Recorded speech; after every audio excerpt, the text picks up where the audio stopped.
A change of heart will bring back what is lost. And you know what I've lost today, people? My sanity.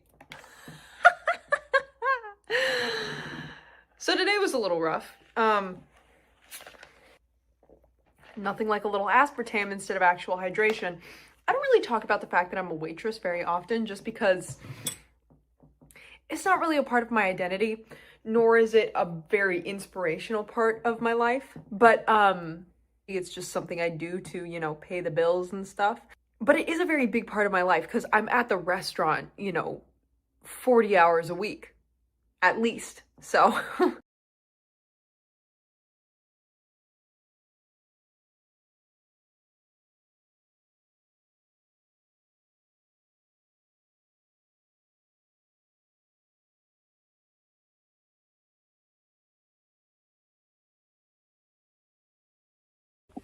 Hi, I might hurt your feelings right now, and if I do, good, because I don't want you to waste any more time of your life. Having crushes is a waste of your time. Having crushes on people is a waste of your time. Because I was having a conversation with my friend the other day, and we were talking about boys, as girls do, and we got to a specific part of the conversation where she was talking about, oh my god, there's this guy at my college, and I think he's really cute, and, you know, I'd really want to go on a date with him, but like, I don't know if he's interested. And I told her, I was like, why don't you just walk up to him the next time you see him and give him your number? She's like, no, I could never do that. That's so bold. Like, girls aren't supposed to give their numbers out like that. Like, I have to wait for him to come to me. And I was like, why? Like, fucking why? It's a waste of your time to give someone so much attention and energy when you don't know whether it's a rejection or an acceptance. Like, you don't know if they're feeling the same kind of connection on the other side. And it's better to figure out whether it's actually a connection or a rejection as soon as possible. Because, and this is the only piece of advice that my 9th grade English teacher gave me that I actually listened to. I did not like my 9th grade English teacher because he was the only person on my entire report card that gave me a B, and I had to take AP classes, AP biology, to get my GPA up to a 4.0 so that I could graduate with a 4.0. So thanks to him, I had to take AP biology. That's not the point. He told us, he said, if a romantic partner tells you no, if someone rejects you, if someone breaks up with you, thank them. And we were like, the fuck you talking about? Can we get back to the Odyssey? And he said, no. Listen to me right now. Listen to me. When someone rejects you, they break up with you, thank them. Because they are not wasting your time stringing you along. They are giving you a clear and concise answer that they do not want you. And hey, guess what? It's 1 in like 8 billion that's going to be your match. Why do you think that the first person you get into a relationship with is going to be the one, right? You're going to experience rejection and heartbreak and breakups. So when someone says no, it means they're not wasting your time and you're one step closer to the love of your life. And let me just say that advice applies to crushes as well. Because what do you mean you're going to sit and build up this idea of this person in your head, think about them all the time, have them take up all of this brain space, have them take up all this energy? Because whether you believe it or not, when you think, your brain burns calories. And no, this isn't anything to do with like weight loss or anything. Let me look this up. Your baseline caloric need is 20% of your body's total energy, which is roughly 300 to 400 calories per day for the average person. It's 20% of your body's total energy is used within your brain. So think about how much fucking energy you're wasting thinking about a dumbass boy that doesn't even know you exist. Crushes are stupid.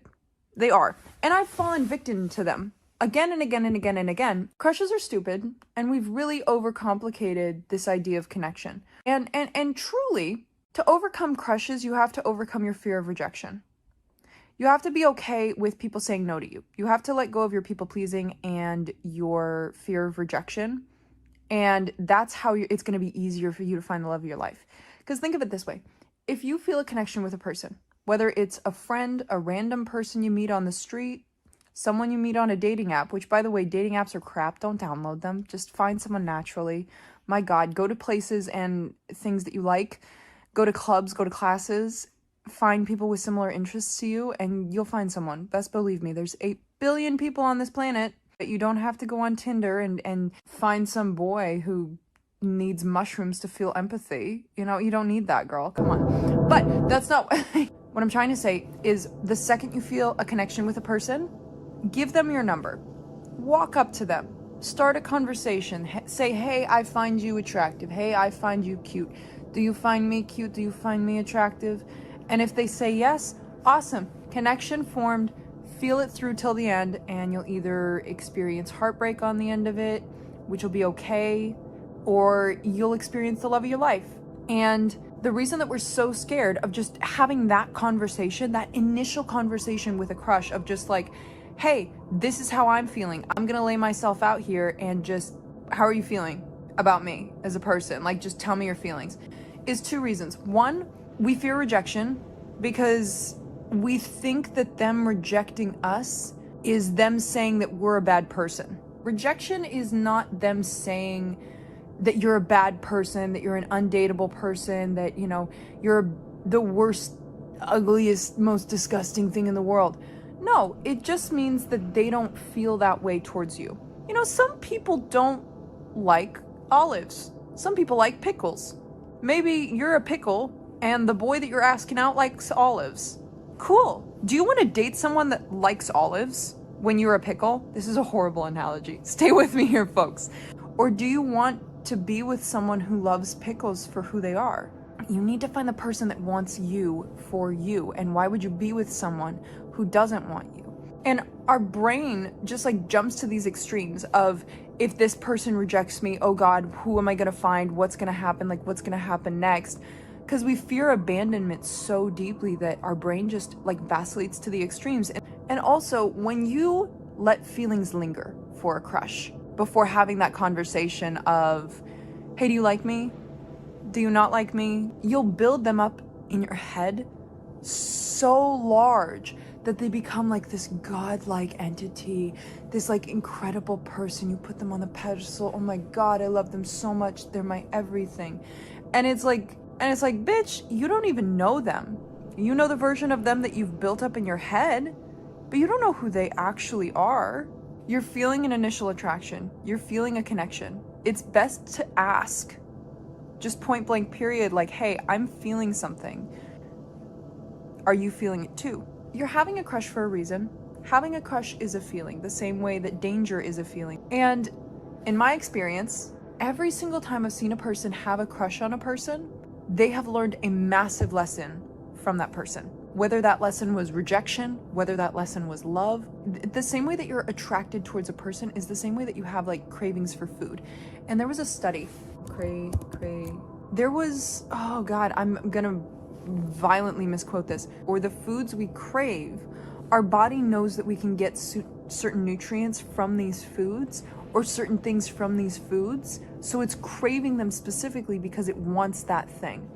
I think sometimes we crave specific people because our soul knows the lesson we're about to go through when we experience this person, which is why we have a crush on them, which is why we feel attraction, which is why we're drawn towards them. And we need to tell them as soon as possible so that we can start the ball rolling on whatever lesson we're meant to feel from this person. And let me just tell you, every crush I've ever had on a boy, all of them have just taught me the ways in which I do not want to be loved. And I left there being like, okay, I don't like this, I didn't like this, I liked this, I didn't like this. That was my biggest takeaway from the last couple of guys, was just, I don't like to be treated this way. And like I said, I've never had like a long-term boyfriend or anything like that. It's because these boys in the past either just absolutely disappeared.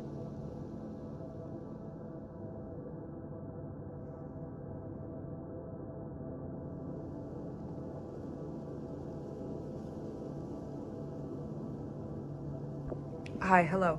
So we know that this channel is about self-expression, correct? We know that this channel is not giving therapy. It's not giving 100% correct advice. It is things that are rooted in my own life experience and things that I have learned from life. And it's advice that you can either take or leave, and you need to listen to everything I say with a grain of salt. We're aware of this, that the internet is not a place you go for absolute truths. It's a place you go for perspectives. It's a place you go for opening your mind, looking at things a little bit differently. We're aware of that, right? I want to talk about the truth of being yourself. YouTube has always been something that I've felt gravitated towards, because I enjoy how the people on here express who they are and how they're feeling and what they're thinking in such an unapologetic way. And I enjoy that being here has taught me that I am not a problem that needs to be fixed, but rather a never-ending letter that is being written. That I'm always a work in progress, and I'm allowed to show where I am along the process of life without being perfect, and I'm allowed to show up imperfect and not be hated for it.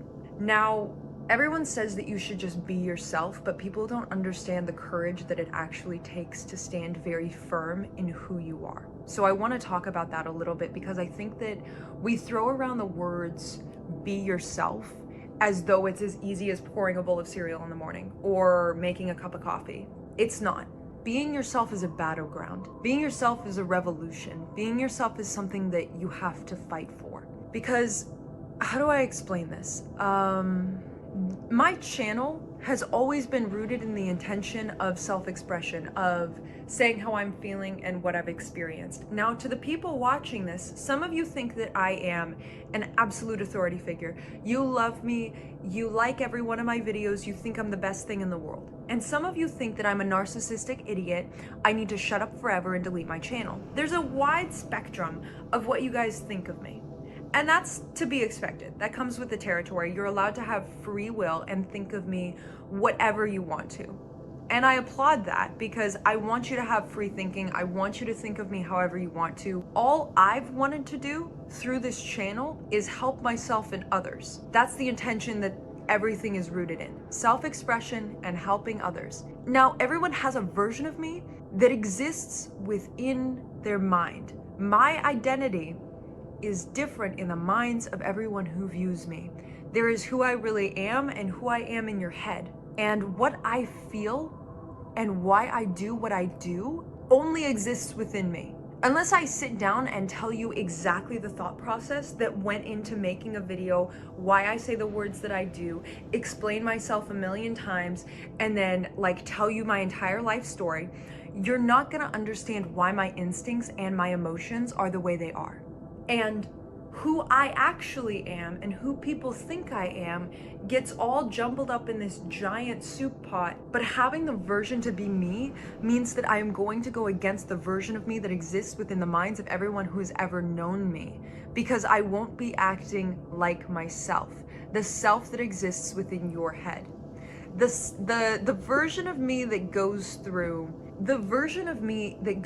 your filter, your opinions, your mindset, your view on life, and what you believe to be correct. Now, the reactions you get to being yourself will shake your confidence so much that you conform to what others want you to be. You will shrink under the expectations that they have of you in your mind, and you being yourself will feel like a letdown to them. You will disappoint them. You will make them angry. You will trigger them. They will hate you. They will judge you. They will misunderstand you. Now, how do we know if we should listen to others or listen to ourselves? If you are behaving in a way that is kind and good and with integrity, you have good intentions, you're not harming others, you're not harming yourself, it's just different. Then what you are doing is not wrong. You're allowed to pick up and change your life at any given time, but others will rebel. They will see what you are doing is wrong, and to show yourself will garner both support and rejection. They will see the change in you and they will view it as a threat. They will not see how change is good for you, or how you were miserable before, or how this is the best choice for you. They will see change. They will see something different. They will see something they disagree with. This is not a bad thing, but it's something to recognize that when you speak out, move differently, change, it will start a spark.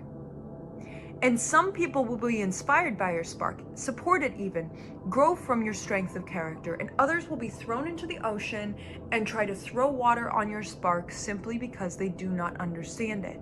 And in our lizard brains, we are taught to go against anything that we do not understand. And when you change jobs, speak your mind, dress differently, post on social media, or move across the country, you will learn you will lose people. You will lose a lot more than you think. And you will face a lot of adversity for being yourself. And here's why that's a good thing. You will lose everything that is holding you back, and you will learn lessons that will give you strength on the path that you are following from this adversity. And being yourself is a lonely road that requires detachment and more emotional strength that no one talks about.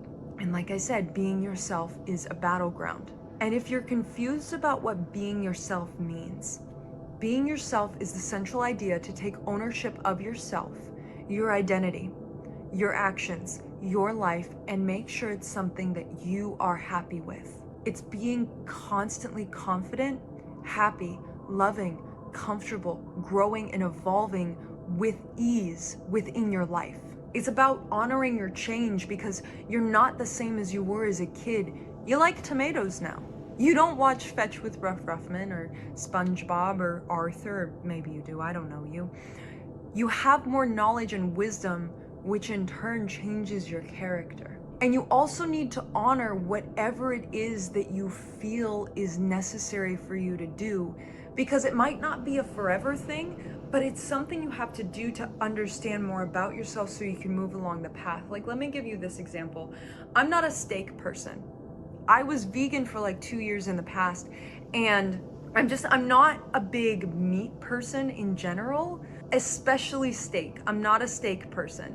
And I had a wild craving for a rare ribeye the other day. I don't know what it was, but I ate one and I felt incredible. But my steak craving didn't go away, and I kept for 3 days straight, I swear, I ate like ribeye steaks 2 times a day. I was eating good. Let's put it that way. And I felt really good, but I was like, why am I eating all this steak all of a sudden? I don't like steak. And then I realized maybe you're iron deficient, Bailey. Maybe you're iron deficient. And I went to the store, I got a whole bunch of liquid iron, and I drank like half the bottle. I suddenly felt better and my steak craving went away. But what I'm saying is our cravings, what our soul wants, whether it's food, experiences, people, new environments, a change of pace. And like I said, don't harm yourself and don't harm others, but experiences that we want to have mean something. When we are feeling it in our gut that something is right for us, it might not be in our life forever, but it's something we need to experience to learn more about ourselves. It's something we need to go through to lead us back to who we are. But if we do not allow ourselves to have that moment of pure self-expression or that experience, we would never know that thing about ourselves, and then we can't take the next step from that step. Does that make sense? There have been times when I threw myself into something new and it quite literally saved me. Like, I moved to a new city overnight. I ended friendships and it felt liberating. And there have been things that they felt right, and this is what I have to do. And I knew it was gonna be a new situation. People were gonna question what I was doing. They were gonna question what I was saying. They were gonna try to stop me. They were gonna disagree before they tried to understand me. And I barely had enough confidence to do it myself, and I was questioning myself constantly whether it was the right thing or not, even though my gut was screaming at me. So I barely had enough confidence to do it myself, but not only did I need enough confidence to convince myself to do it, I also had to fight against everyone that was expecting an explanation. So when you make the commitment to stand in your confidence, make sure that you pack extra for all the people who will not be in support of you. Because being yourself isn't being soft. It's not palatable. It's not marketable. It is gritty and gut-wrenching, and it's standing naked in a world that sells costumes. It's also the only path you can take if you want to finally breathe. I truly believe that there is a place for every single one of us in this world. There are things that each and every one of us should be doing to feel at ease and at peace, and that there is a purpose for each and every one of us. We just have to go out into the world and find it. And finding it will be a walk through dark woods with no map. And if we don't allow ourselves to go down the wrong path, if we don't allow ourselves to mess up, if we don't allow ourselves to be judged and have other people tell us we're stupid and awful for even going into the woods, if we do not allow ourselves the pain of being judged and the pain of being misunderstood and the pain of people saying that we are stupid and horrible and losers, we will never find ourselves. You will not be understood by everyone. And if you are waiting for permission to change, to speak, to walk away, to cry, to rise, to be fully you, this is it. Let them talk.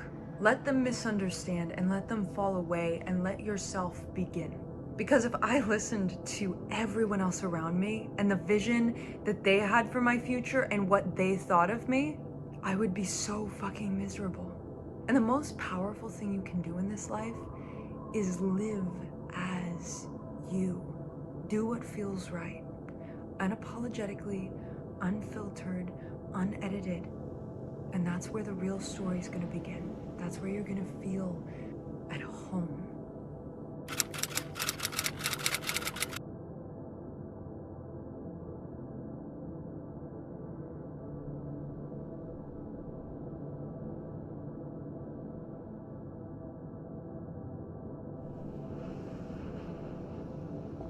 Hi, hello.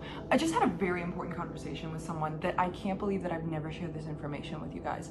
So, you know how sometimes you get like intensely attracted to a person? Like you see someone and you're just like, oh my God.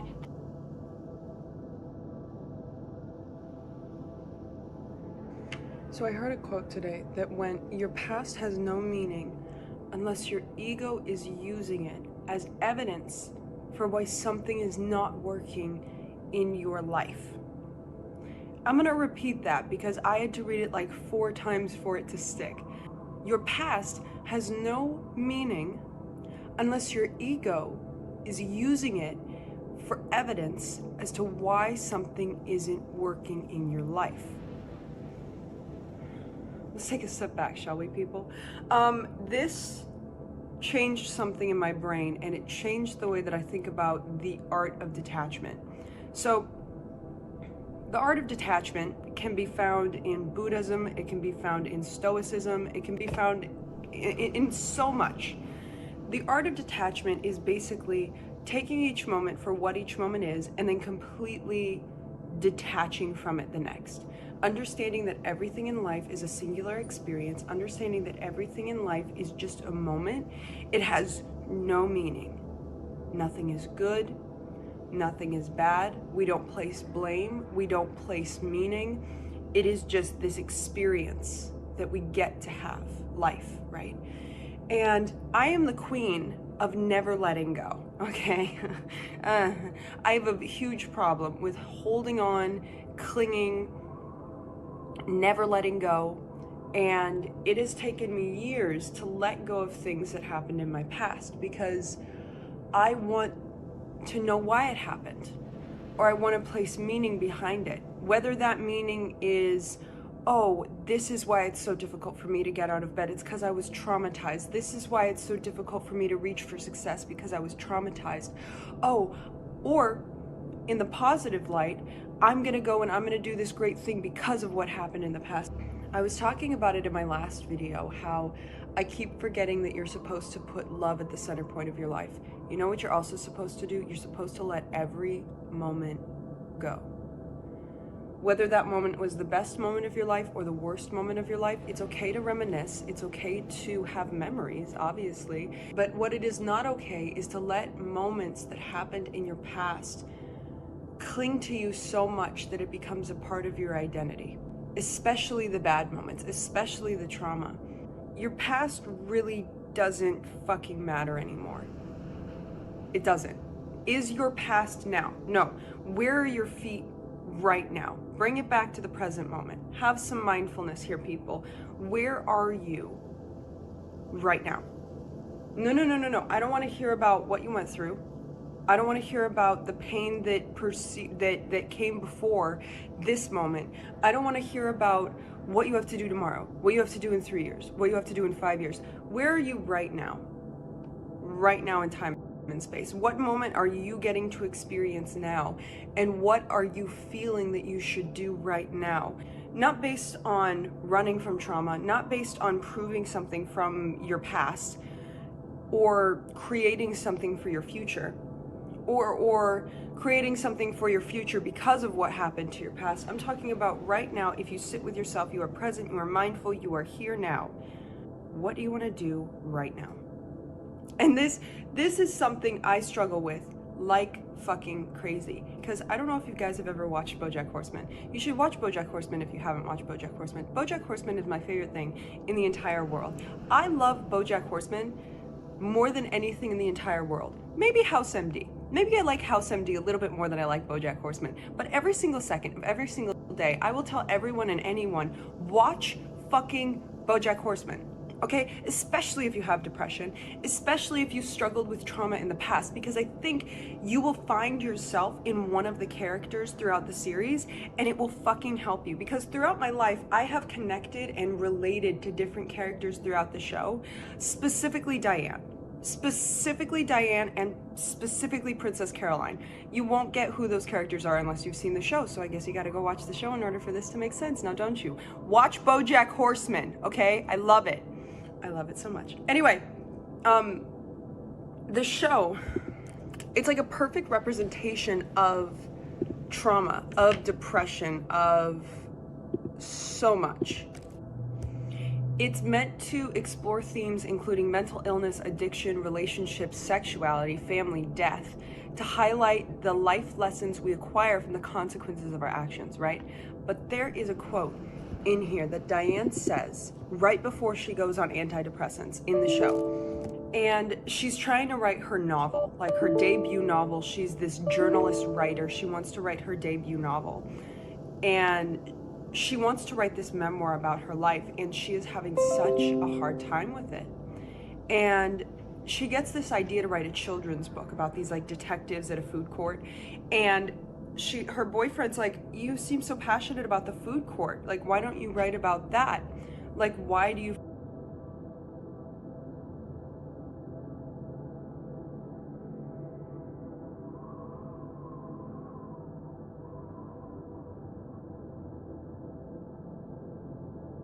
My mouth is numb because I just ate too many frozen berries. But that's beside the point. And you're probably like, Bailey, why are you drinking an energy drink to warm up your cold mouth? Well, it's been sitting in my car for the last 4 hours, so it's a little warm, okay, motherfucker? Yay, warm energy drink. So one thing you're gonna learn about me is I overthink like a motherfucker. There is never, like, the second I learn information that could better my life, I will absorb it immediately. I'm a quick learner, but I will then overthink and overthink and overthink till I think myself out of that. And now I think that the thing that I have learned that is the correct information is now the wrong information, right? So I forgot rule number 1. And you're probably like, Bailey, what is rule number 1? Well, I'd love to tell you, friend. It's not tasty. Rule number 1, put love at the center point of your life. And I've said this so much. I'm talking your fucking ear off at this point. But the reason that I say this is because there's so many different philosophies out there. There is so much information out there. And I would be crazy not to question my own beliefs and sway away from love every once and again. Because if you are just to blindly follow one idea, that can turn into a problem. Like, you need to be constantly questioning your beliefs and ideas and what's going on. But the one thing that has always improved my life is placing love at the center point of it. Like, just as delusional as this sounds, like sending love out into the universe at any given fucking point. It's deep affection for the privilege of getting to be human, right? That's what love is. And it's the same as when you love a thing or you love a person. You feel a deep affection for that thing or that person. And you can feel love for everything, like affection for everything. But there are some things in your life and some people in your life that bring out that love in you a little bit deeper. And you gotta follow that. How do I explain this? I wrote this down this morning in my journal. I have a digital journal sometimes because my hands get sore from writing. This is what I wrote in my journal this morning after I saw this video on Instagram. And it was of this, I think he was a priest or he was a doctor. It was one of the two. And he said, I work with hospice patients all the time, and I see people at the end of their life dying. And you know what they ask for at the end of their fucking life? At the end of their life, you want to know what they ask for? They don't ask, oh, can I see my trophies one more time? oh, can I go look at my certificates one more time? Can someone read me a list of accomplishments that I've done in this life? They ask for the people that they love. They ask for the people that they love. They just want to be with them one last time. That the simple art of connecting with those they love is the last thing that anyone on this earth wants to do. And he said he sees that across the board. Every single patient will ask for their loved ones. And after I saw that video, I don't know why it's very obvious why it hit me in the heartstrings so much, because it's dying people, right? I went on to go and write in my journal. I wrote this: life is a lifelong happiness project, and I will stand on the fact that love is always supposed to sit at the centermost point of your life. You're meant to find and be with the things that you love. And it's funny because I get so in my head that life is about struggle and difficulty and stay hard, which is a good mentality to be in. I literally wrote stay hard in caps, which is a good mentality to be in, because when you need a kick in the pants to get shit done, you need that place of endless fire and motivation to pull from. But then I spend an afternoon with my friends and I'm at peace, and nothing really matters as fiercely as it did. No goal of mine or accomplishing anything compares to the love I share with them. Love is and always will be the most important. If you want to go for things or accomplish things, that's second. But it should never get in the way of being with the things and the people you love. You are meant to go out in the world and find what you love and do that forever. That doesn't mean the path will be all sunshine and roses. It will suck. But anything is worth being with what you love and to be doing what you love to do. Journal entry over. And this is what I'm talking about with overthinking, because a few weeks ago when I was really, really sick, I had this same epiphany of like, I need to put love at the center point of my life. Even if I'm going and accomplishing something, it needs to be it needs to be from a place of self-love, or it needs to be from a place of, I really love and enjoy doing this thing and I'm willing to do anything for it, or I really love and enjoy this person, so I'm gonna do anything for them. Everything has to be from a sense of love. It shouldn't be from, oh, I'm doing this to prove that I'm good. Oh, I'm doing this to prove that I'm great. Oh, I'm doing this to prove that I didn't deserve what those people put me through. It's always from love. It starts from love, because when I was a kid and I was around really spiritual people, they would always say, you have to do everything with love. You have to do everything for love. Like, love is the best thing we do as human beings, and if it doesn't at least include the idea of love or self-love, then it's not worth doing. And I always thought, really? That's it?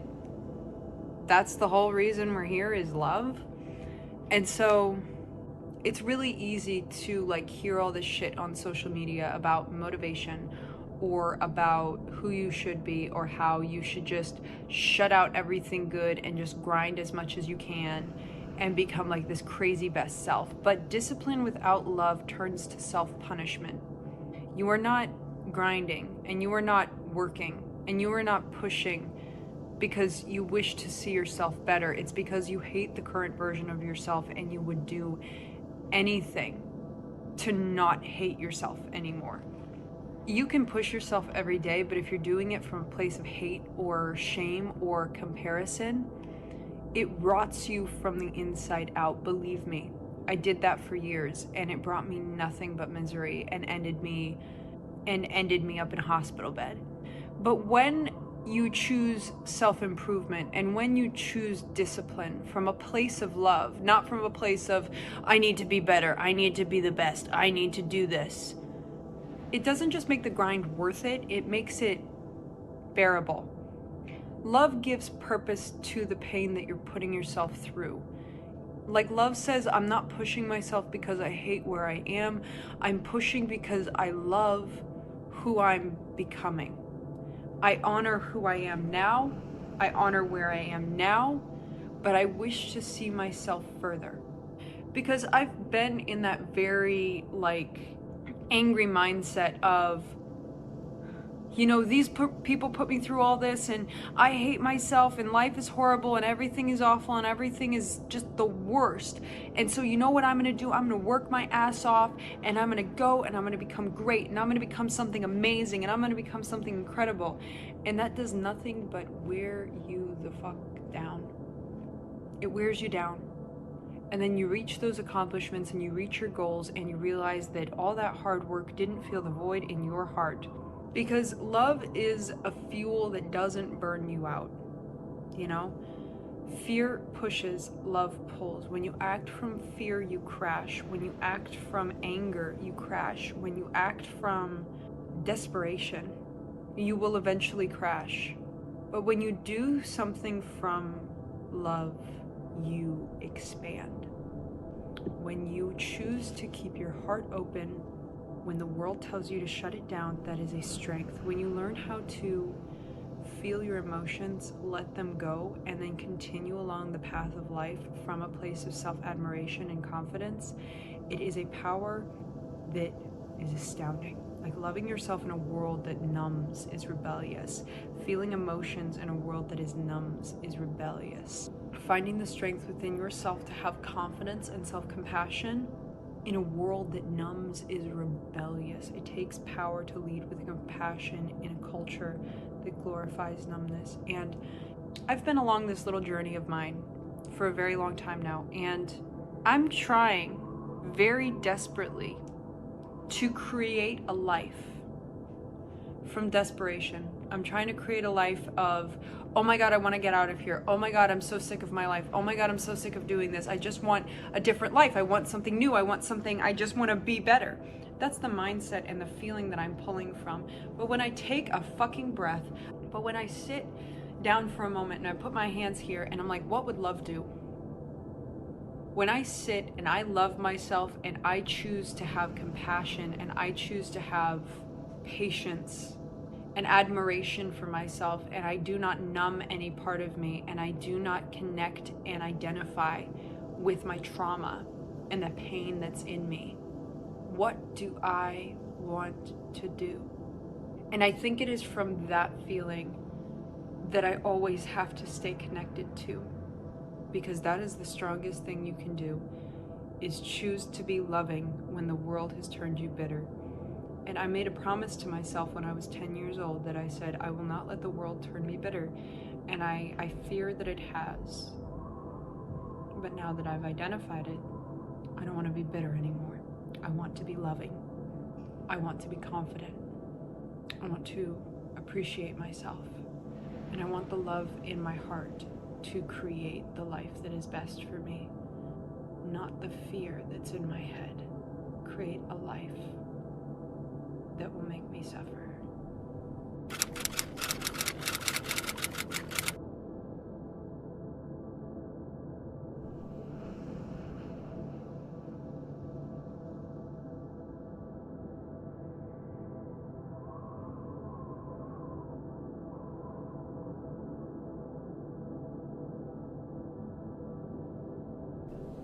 Hi, hello. So I don't know why unrequited love is on my mind right now, but I want to talk about it a little bit. So obviously take what resonates, leave what doesn't, but I've been thinking a lot about unrequited love. Because a whole bunch of you were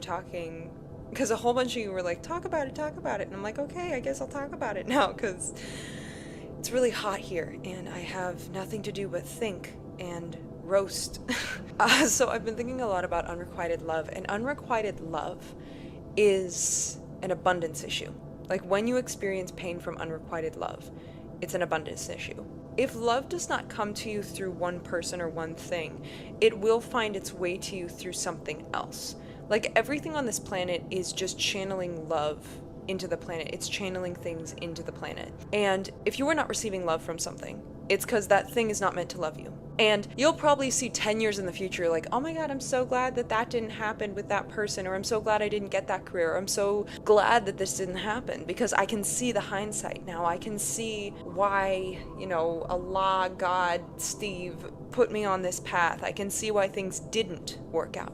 It's the same with people. I think that sometimes we really want things to work out with a person. And of course, when I discuss unrequited love, I'm not just referring to people who you love, but they do not love you back. But I'm talking about like careers that you want to do and things you want to do in life, but they don't love you back, or you can't seem to find a groove or get any success in a thing, even though you're pushing as hard as you can. It's an abundance issue because you think that that's as good as you are going to get. You think that that person is the end all to be all, and you could never, ever find someone who is that good and that great and loves you back. You think that that's the most that the universe has to offer.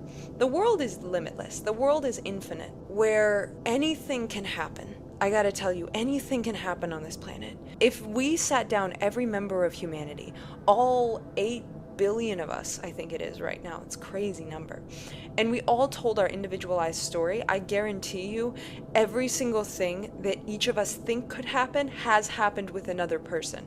So if the possibility of it existing once means it could exist again within our lives, right? So when I say that it's an abundance issue, having unrequited love and not being able to let go of the love of that person is because there's this idea in your head that that's the best you can get. There's this idea that that was it. That was my soulmate. That was my dream job. That was what I wanted to do. That was where I wanted to be. I was in love with that place, with that thing, with that person. And if I can't have that, I don't want anything else because that was just it for me. I've been there. I've totally been there, where I'm like a bee and I'm sitting on a plastic flower and everyone around me is like, Bailey, that's a plastic flower. There's no pollen there. You gotta leave. And I'm like, no, you don't understand. I know there's no pollen here.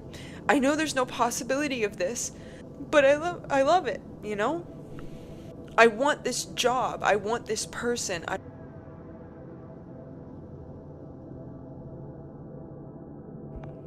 Hi, hello. Today we're going to talk about limerence. And I'm sorry if I hurt any of your feelings in the process. Any feelings hurt are for your best good. So let's get into it, shall we? Do you ever get stuck on someone who doesn't love you? I'm not talking about a crush. I'm not talking about butterflies and flirtation and fun. I'm talking about the spiral, the all-consuming obsession, the I hope they text back, checking your phone every 2 seconds feeling, that mental loop where they say one nice thing and it lives rent-free in your head for the next 6 months. It's not love, it's limerence. And limerence is both desperately wanting to be loved and feeling like you do not deserve to be. That contradiction, that psychological split that keeps the addiction going. Because that's what limerence really is. It's an addiction, not to a person, but to a possibility. The possibility that if someone just loved you enough, fought for you hard enough, saw you deeply enough, maybe you could finally stop hating yourself. Because that's what hurts the most, isn't it? It's not just that they don't love you back. It's the meaning that we make from that absence. That maybe it confirms what you've always feared to be true. That love was never meant for you. That connection, safety, and reciprocation were luxuries that you don't qualify for. Now let's get into some psychology of limerence here for a moment. In psychology, I have it on my computer here. In psychology, limerence is often tied to attachment trauma, especially anxious attachment.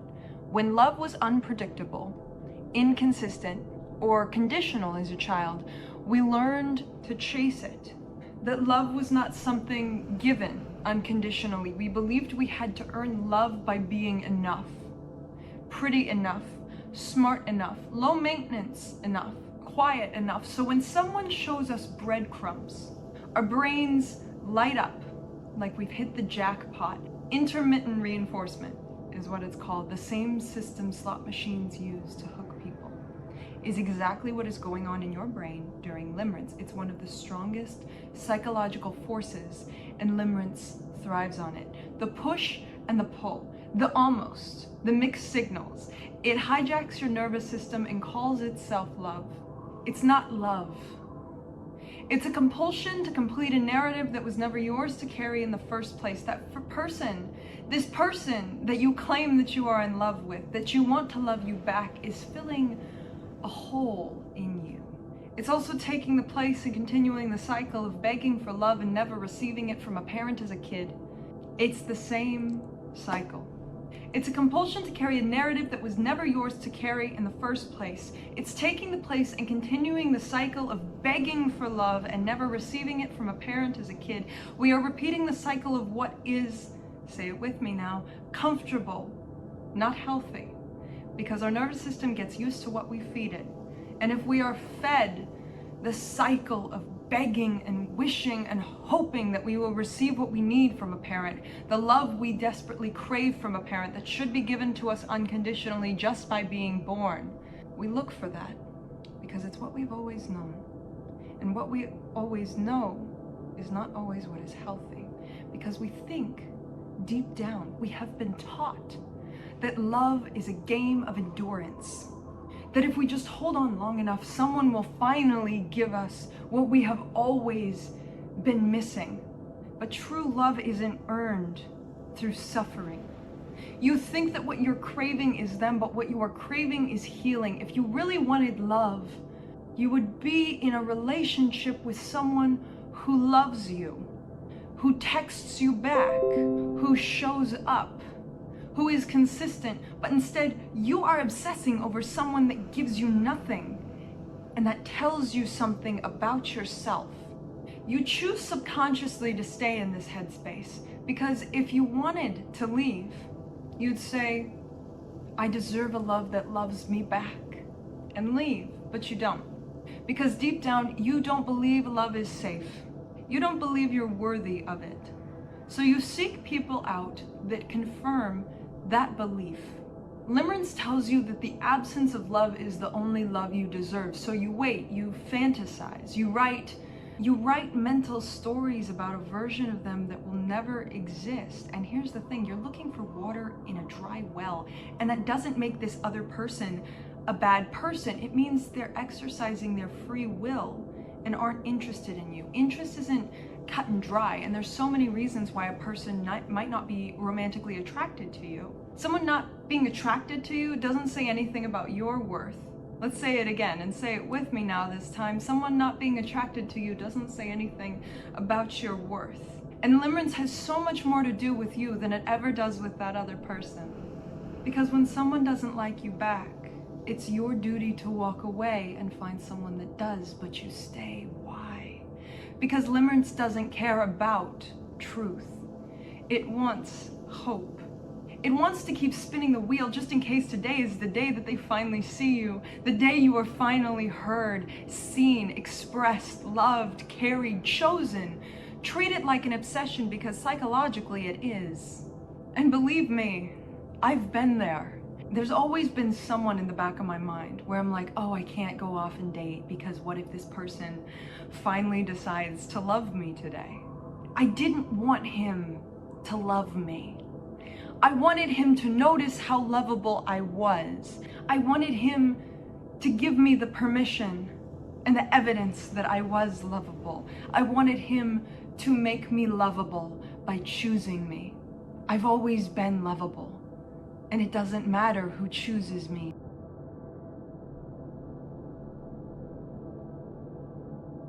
Hi, hello. I just got out of the shower, that's why I look like an egg, but I wanted to talk briefly a little bit about discipline and confidence, right? So, number one, I don't feel like myself without discipline. When I am not disciplined with myself, I just made a video, but I had to restart it because I feel like I didn't say enough. And you need to watch the way you're talking here.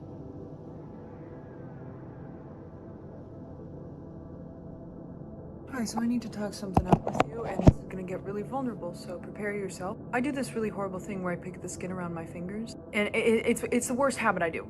And I've done it literally my entire life, since I was 2 years old. And one of my friends recently saw that I do it, and of course, whenever everyone sees that I do it, they're always like, oh my god, how can I help you? How can we make you stop? Like, that looks so painful. Oh my god, how can I help you? Like, do you want a fidget toy or anything? Which I understand that they're trying to help, but it's like, this is something that has been like ingrained in me. It's not gonna be fixed by a fidget toy, okay? And he saw that I was doing this, and he was gonna Pavlov dog me, basically. And every time he saw me do this, he was going to feed me grapefruit juice and olives. And I hate grapefruit juice and olives. They're They're my 2 least favorite foods on the entire planet. I think they're disgusting. I think they're horrible. And he did so for a week. So my brain at least formed a negative connotation towards doing it, because then I could like taste it on my tongue every time that I went to go pick. And so it caused me to pause and have some form of hesitancy towards picking. But at the end of the day, I still went back to it. I finally turned to him and I said, you know, if I know my why, like why I do this, I bet you I could stop, because I used to be a really, really bad smoker. Like I used to be smoking like 5 cigarettes at least a day. And then I figured out that the only reason I was smoking is because it was like a form of rebellion against my parents and my upbringing, even though my parents didn't know that I was smoking. But in the back of my mind, I was like, I'm nothing like my family. I'm nothing like where I came from, because I smoke. And my parents have this weird moral high ground where they're like, we don't smoke, we don't drink, we eat healthy, but you manipulate and gaslight your kids till they have no sense of identity. So it's like, it's a, you know, but I'm going to smoke just to prove to myself that I'm nothing like my parents. Until it clicked in my mind, why don't you just make your own decisions and do other things that they wouldn't do, like be kind to people. And there's other things that you can do that like your parents would never do that will create that same kind of rebellion and separation in your mind. It makes me feel like I'm a separate person. I'm different from them in a way. Don't ask me how that works, but at least that mindset got me to stop smoking. So I turned to him and I said, if I know my why, I can stop. With every other bad habit I've ever had, smoking, over-exercising, undersleeping, over-caffeinating, every bad habit or self-destructive thing that I do, when I find my why, I always stop. Because then I'm like, I can see it and I can flip it around. But if I don't know my why and I'm just like casually poking at the issue, like with my fingers, like trying a fidget toy, putting liquid bandage on it, trying affirmations, it doesn't really get to the heart of why I'm doing it. And if you find your why, you can stop doing anything you don't want to do. And so I told him, I want to stop making myself feel this pain externally, and I want to finally like feel the pain that's inside that's causing me to do this. And as I was thinking and pondering and telling my friend all about this, he said, why don't you just quit cold turkey? Quit cold turkey, stop gnawing at your fingers and see what feeling comes up. So over the past couple of days, I have been actively trying to figure out why I do this. And I think it's for a few reasons, and I want to talk them out with you guys because you're like my little internet best friends. And here we go. I believe that most of the reason why we do self-destructive things in adulthood is because of a subconscious belief that we picked up in childhood. We learned something in childhood and we carry that with us our whole life until we dismantle it. And for me, I started doing this when I was 2 years old. My parents were fighting really, really bad. And for some context, I was walking and talking at 2 years old. So I walked up to them as the house is thundering and rattling with the sound of their anger towards each other. And I begged them to stop, quite literally was pulling at their pant legs, telling them to stop. And they told me to go sit in the corner, don't bother them again. I was in trouble for bothering them, and that mommy and daddy need to fight. And they continued to argue right in front of me, and I sat in the corner, and I couldn't take it. I could not take the feeling that was inside of me, and I needed to get it out of me somehow, so I scratched at my leg till it bled. And for some reason, doing that made me feel a form of relief. Maybe because of the pain, I do not know. But I know that eventually I moved on to my fingers, where wherever I was feeling this like sensation inside of me that I couldn't put a name to, it feels like a gnawing feeling right in my heart. I would just scratch at my fingers or rip at my fingers or chew on them till they bled, because it provided some form of relief. And it was a very negative coping mechanism I learned very, very early. I think that feeling, that gnawing heart pain, is that I feel unloved. Like I feel like to love me is the exception, not the rule. Because I learned in that moment at 2 years old that I'm not loved enough for my parents to stop fighting. Because if I had a 2-year-old and they're running up to me as I'm having a fight with my partner in front of this child, and they're like, Mom, Dad, please stop, like please, like begging me to stop, the first thing I would do is like put my anger towards my husband aside, put the argument aside. We have a crying child. Okay? That takes precedent over everything because of the love that I would have for this child. And it makes me feel horrible because my parents didn't feel that love for me. They don't know how to feel that love for anyone, mind you. So it wasn't because I was unlovable, it's just because they don't know how to feel love. one of them has antisocial personality disorder and the other has narcissistic personality disorder. So their idea of love and their idea of relationships is incredibly skewed. Had nothing to do with me, but I still felt unlovable. I still felt as though I'm not someone who's meant to be loved in this life. And so whenever I feel situations which mimic that feeling of being unloved, I will knot my fingers till they fucking fall off, because there's this deep feeling inside of me that screams at me every single day, hey Bailey, remember that no one loves you and everyone just tolerates you.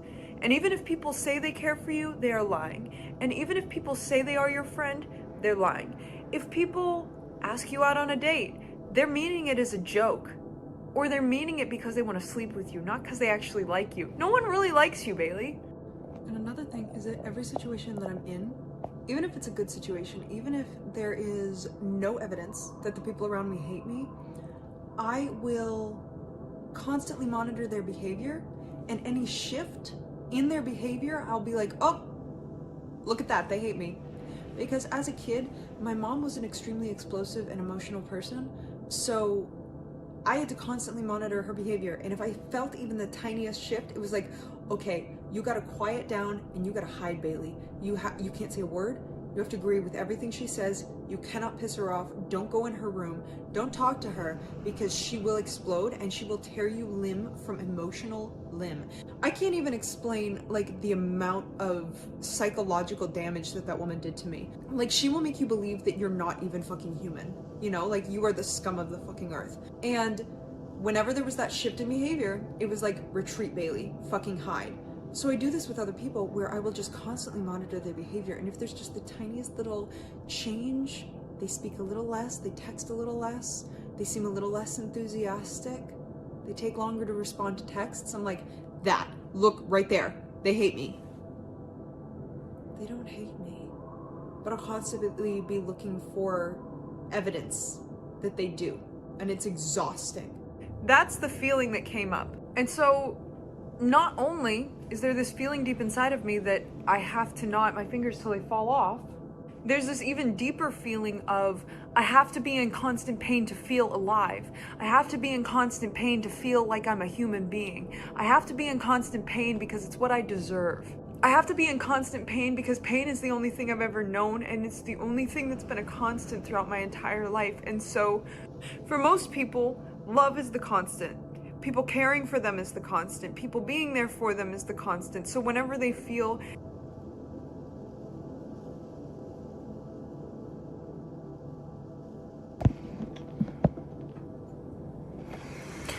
hi, hello. When I'm running, I experience like so many highs and lows of emotions, and it's hard to explain, like so many different thoughts and feelings and emotions bubble up. How do I explain this? The more I move my body, in any kind of movement that I choose, but especially like repetitive movement such as running or any form of cardio, where I can just turn off my brain for like an hour and just do one fucking thing.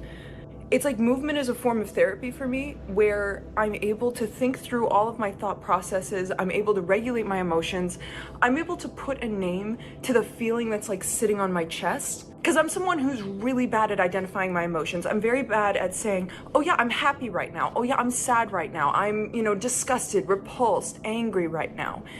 I don't know how to find a name for it, And it's such a complicated thing that I'll think about it for an hour on my run, or however long my run was. And by the end of the run, I have a name for the emotion. And I need to talk about them. And I'm most likely gonna make this a series, because God damn it, this YouTube channel is a place for me to put my thoughts and emotions as a creative outlet, correct? So today, I was planning to go out for like a 2 or 3 mile run, right? I get out there, and all of a sudden, Washing Machine Heart by Mitski comes on. Immediate wreck, correct? Because it's Washing Machine Heart by Mitski. What do you want me to do, not cry? Come on. I just put that song on a loop because obviously it's it was making me feel like so much in the moment. I'm like, I'm sobbing, I'm running as fast as I can. So the first thing that came up is when she's singing Why Not Me, which is obviously a lyric within Washing Machine Heart by Mitski that says, why not me? Like, why don't you love me? Why am I not the loved one? Why am I not the one who is loved by people? And it brought this feeling up of, hey Bailey, you've only ever been loved when you were great. Like, you were only showed like a fuck ton of love when you did like really, really good at ballet, or when you got straight A's on your report card, or when, you know, you won some award in school. That's when your parents showed you love, was when you were great, when you had an outward accomplishment that made not only you look good, but made them look good. And that was the only time I was loved, was when I was being great. Obviously, I'm in a really good situation right now where, you know, my friends love me for me. I am not gonna cry right now. It's not gonna happen. And you see, I've never been in a relationship at all. I've never had a boyfriend, never. And I'm thinking to the other people in my life who do have girlfriends, boyfriends, partners. And I was thinking, why them, but why not me? You know? Why did they get to be loved, but I don't? Like, is there something inherently wrong with me where I'm unlovable? Is that just a thing? And it's like, I'm not looking at other people as a definition or as an indicator of how lovable I am. Like, if other people love me, am I lovable? Like, maybe you're just not around the right people and that's why they're not loving you. Or maybe God or the universe or Steve isn't gonna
Alright boys, I know I just already uploaded a video today, but I have so much I want to talk about, and I really enjoy doing this. So, I got home, I had my first day back at work today. It was alright, just work, you know. I like to use it as like meditation. You can use anything as meditation. Now, what I want to talk about is that all you need to do, that I've realized, all you need to do in life is live, you know? Me personally, I always get so caught up thinking I need to be doing something, and I'm not knocking on doing things, it's okay to do things, it's cool. But I always had this feeling that I need some objective. It needs to be like a mission. I need to always be going here, doing this, evolving, becoming enlightened, learning, working out, you know? Like, I just needed to do something, and I still do things. But what I realized is that all you need to do is live. That's all you need to do. Like, because life is this spiral, it's this infinite spiral of expansion. Everything that you need to happen is going to come to you within the spiral. So if you miss an opportunity, it's going to spiral back around and it's going to come back. Everything that you need to happen in your life is going to happen, whether you like try to make it happen or not. It's going to happen. It's guaranteed. You're going to end up where you're meant to end up, regardless of what you think or what you do or how you occupy your time. all you need to do is just keep going. Keep swimming. It's like life, we're just in this big ocean, right? And we're swimming or we're floating. All you have to do is just keep paddling or float. Just don't give up, and that's it. That's all you need to do in life. Like, that's really it. Now, this gives you a freedom, because when you realize all you need to do is live, to just be. You know, there's doers and then there's beers. Some people are always needing to do something, and some people can just be. Like, you know how a cat or any animal, you know how a cat just can sit there and it just is? It just exists. And it can sit there for hours and it just seems so peaceful. It's because that cat doesn't care about doing things. That dog, that animal doesn't care about doing things all the time. This is neurosis. This is a result of the thinking mind. Is we always feel like we need to be doing something.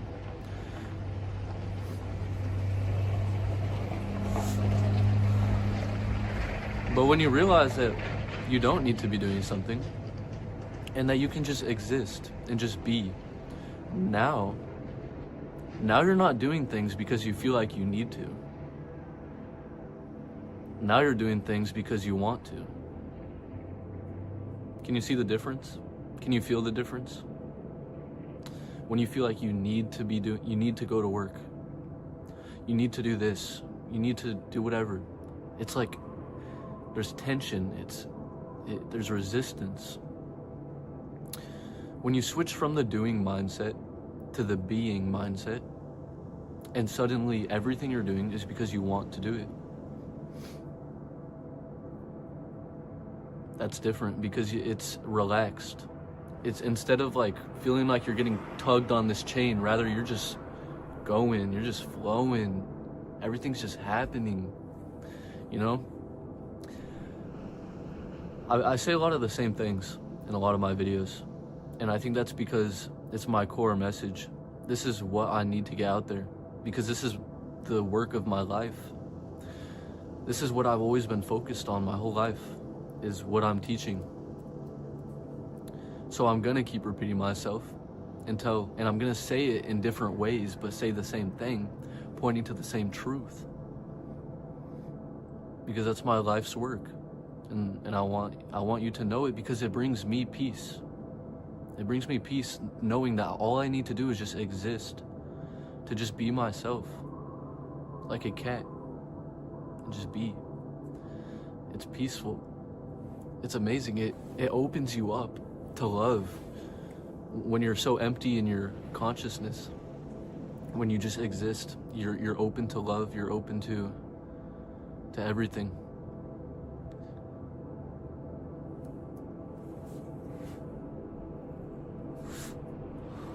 I love doing this. I really do. I just like talking. It feels so natural. It's like I can get into the flow state so easily just by talking. I used to make like vlog videos, and a lot of people, they always comment or say like, bring back the vlog videos, or people will message me and say, bring back the vlog videos, because I know they're entertaining. When I make a vlog, it's not me. Like, I'll give advice, but that's not the main goal of the vlog. Usually it's for entertainment, and most people in this society, they want entertainment. And I understand that. I like entertainment, because when you're like so immersed in an entertaining thing, when you're scrolling on your phone, what happens is your mind is empty. This is what I'm talking about, this emptiness. But you don't have to rely on entertainment. If you train yourself to have an empty mind, then you don't need to scroll on your phone anymore to do it. There's nothing wrong with that. But you could sit here, just like this. I could just sit here,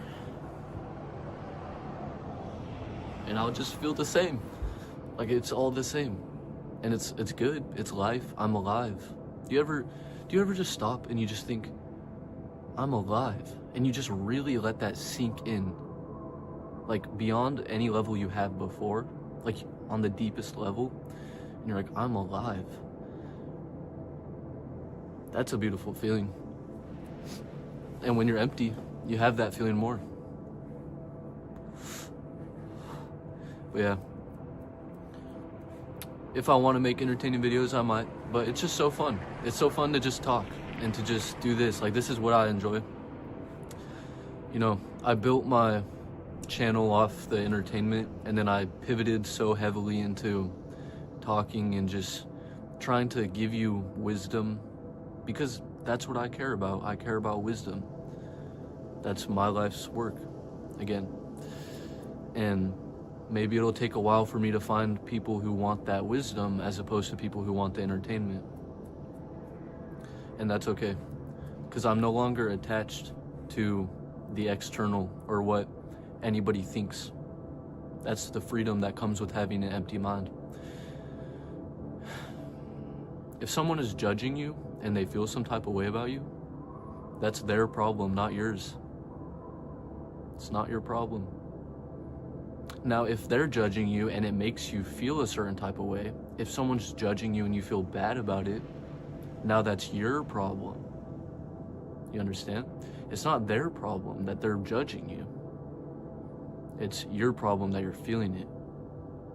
So when you get beyond that to a point where it doesn't matter what anyone thinks, it doesn't matter what anyone says to you or judges you. And you can do that by becoming empty and meditating and peeling back the layers, coming into what you really are.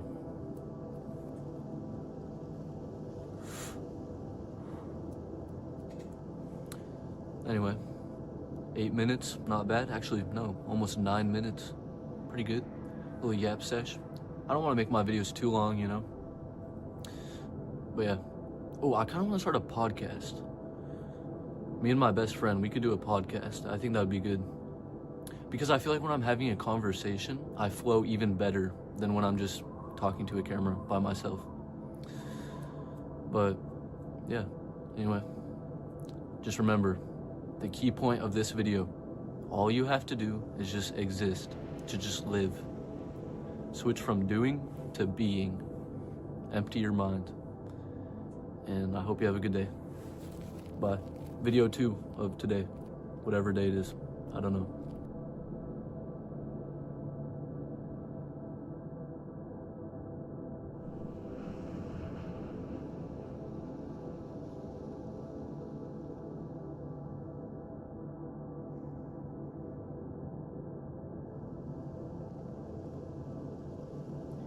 There's no real goal behind this video, I just wanna vent. I think most people do that with their friends or family, but I don't have either, so I'll just upload it to YouTube.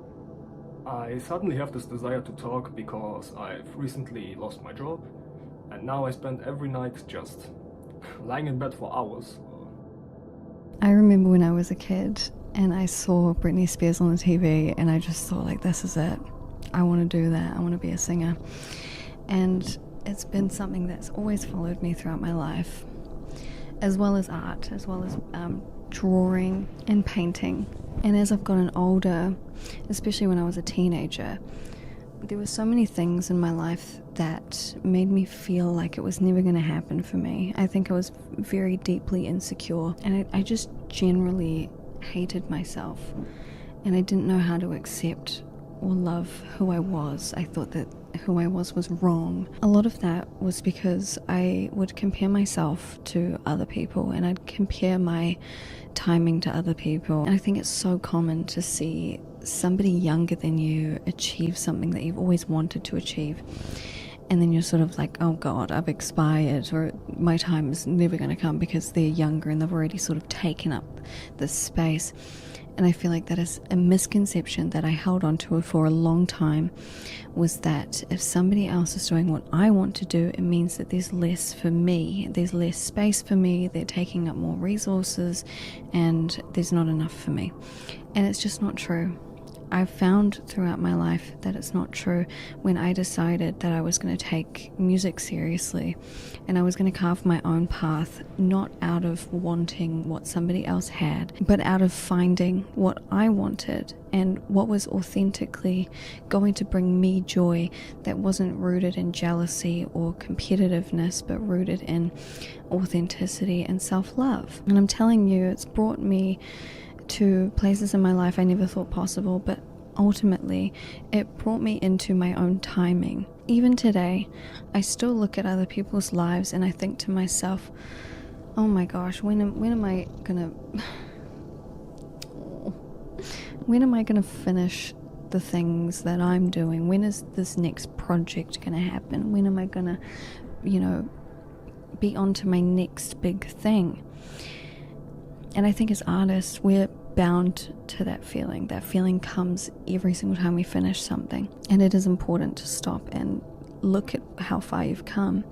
But even if you haven't started that journey yet, I think that it's really important to remember that you can have an intention and you can plant seeds, but you still have to wait for them to grow. And I know that's frustrating. God knows I know that's frustrating. I feel like I was in the dark when I first began my music journey. I had no belief that it was going to work out for me, but in the back of my head, and even when I saw Britney Spears for the first time, I was like, this is what I'm going to do. And I think I was really serious about that because it followed me my whole life. I was like, I want to be a performer. I want to be on a stage and I want to be performing. When I'm on stage and I'm performing, I am stepping into this energy that feels incredibly, oh my gosh, incredibly empowering. And it's what I live for. It's why I do it. It's why I do it. That feeling of being on the stage and getting that rush, And there's a thing that we all have that anchors us into what we do, that keeps us wanting more. Whether it's coming up with a really good idea or painting a really nice picture that we look at and we're just like, oh yeah, that's really good. And we're always going to get the itch after completing that or doing that where we're like, I have to do it again, I have to do it better, I have to develop this. And I think that that's totally sacred. But in terms of I suppose if we're talking about success and things like that, right? Or if it's even just having the thing that gets you that success, like a band or certain collaborative partnerships and things like that, I feel like it's always going to get frustratingly lonely and it's going to feel like no one is, there for your vision or sees your vision or sees your potential. And going back to what I was saying about how I used to be so insecure and just so self-hating, when I sort of hit that crossroads of my life where I was like, okay, I'm going to take this seriously. I didn't just take my career seriously, but it was I was figuring out every single avenue of what could possibly be stopping me, and the biggest thing was myself, and it was because of my self-hatred and my insecurity. And I looked into where that came from, because the thing is our insecurity, the way that we see ourselves, self-hatred, all of that, it's not real. Even if it feels real, even if other people have made it feel real for us, it's not real. Our perception shapes everything about our lives. And if we can find the root cause, and I found my root cause, a lot of it was other people's projections onto me, bullying and things like that, having bad role models, watching TV, things that I would see in media or movies that I thought were normal when they weren't. And I think that in the culture here in Aotearoa, it is very much that sort of vibe of there's tall poppy syndrome, and sometimes people can feel weird about people trying. We have really high depression rates here, and I think it's just totally normal for you to hate yourself here for some reason. But I knew that if I was going to take my career seriously, I had to figure out what was blocking my way, and a lot of it was self-hatred, because it's not just about hating yourself and being oh, I'm so bad at making music. It's not just about that. It's all of the things that come with self-hatred, and the sort of company you keep, the sort of relationships you get into, how much control you allow your friends to have over the decisions that you make, your family. a lot of it stems from you and how you feel about yourself and you know, what you think you deserve. And I feel like once you figure those things out and you carve your own path and you carve the way and you don't let anything stop you, no people, no thought processes, self-limiting beliefs, nothing, you let nothing stop you, and you trust that the timing of your life will unfold the way that it needs to after that. And what I tell people is, like, you have to be delusional about it, you know. You have to trust through and through that despite thinking that other people are taking opportunities because they're doing what you want to do, or that other people could do it better than you, that it doesn't mean anything about who you are and what you could possibly produce in this world. It's just a feeling, and all that feeling is telling you is that you want something. And it's because you're passionate. And I said this to somebody recently. They're like, if you feel that way about somebody else, it's because you care. And if you didn't care about doing this, if you didn't care about your career or your music, whatever you're doing, you wouldn't feel that way about that person. You wouldn't feel jealous or competitive towards them. You feel that way because you care about it, because you're passionate, and it's just misdirected passion. And that mindset has gotten me so far in life, you know, and there's still so much I want to do with my life. But at this point, when I look back on all of the times that I wanted to rush, that I was so mad at the world, mad at myself, mad at my circumstances for not being what I wanted it to be at the time, worried that I was never going to do it, worried that other people already were doing it, so there's no point in me even trying. And how everything ended up working out anyway. It's totally normal to feel these sorts of things because we care. We really, really care. And that care has to extend into patience and into that self-service of, like, okay, I've put my dream out there. I've accepted it. I've chosen my dream. And now my dream is going to choose me back. And that's just the way that it is. I don't care if people think I'm delusional about it. This is my life now. This is what I choose. And it will choose me back. Because I say so. Because it will. And it does. And the hardest part after that is just having patience. And knowing that if you're worried about the timing of your life, and you're worried if it's going to pass you by, and you're worried because you're looking at everybody else's life and their timing, right? Your time will come. It will come. There is space for you. There's space for everyone. I believed that there wasn't space for me. I remember being so incredibly jealous because of how insecure I was, you know. I was so self-hating. I would just compare myself to everyone, right? And I just convinced myself that it wasn't for me, you know. And years ago, that was something that I was sort of told was like trusting the timing of my life, you know.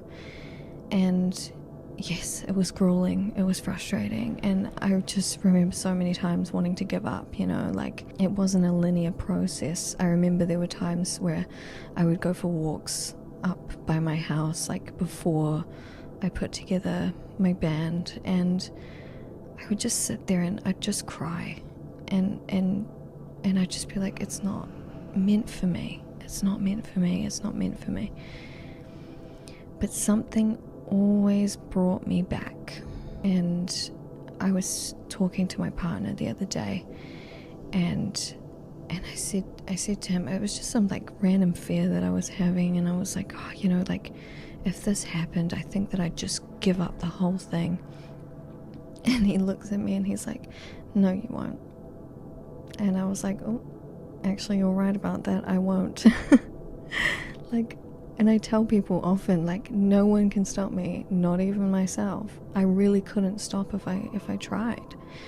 Not only am I too far into it, but I'm just so committed to it because I just carry that delusion of because I choose it, it chooses me, you know?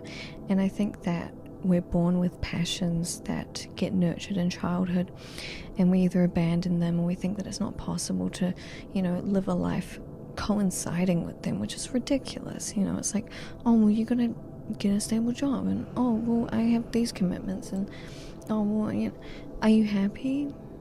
Are you happy though? Like, you can do both.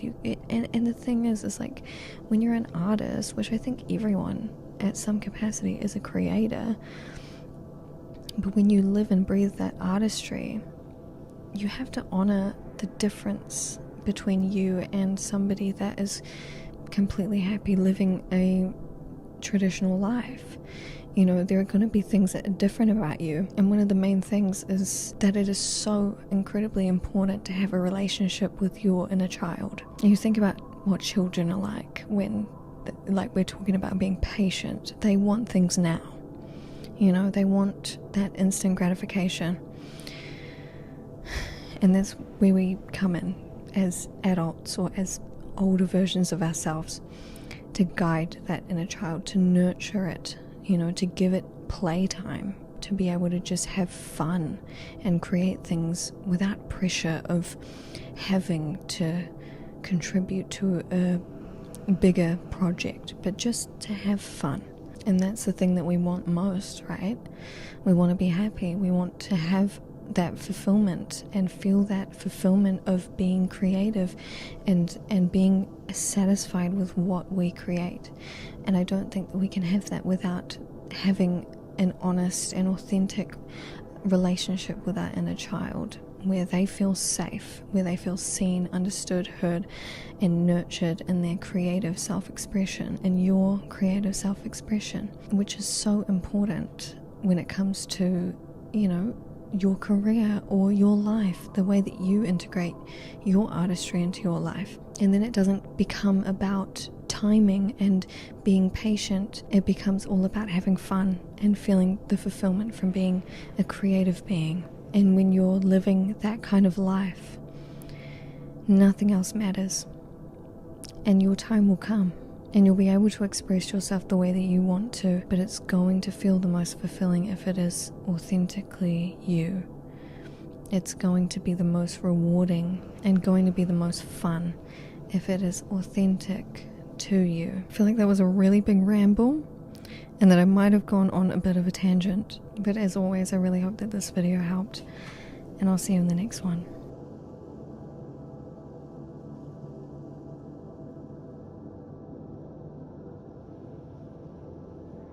I remember when I was a kid and I saw Britney Spears on the TV.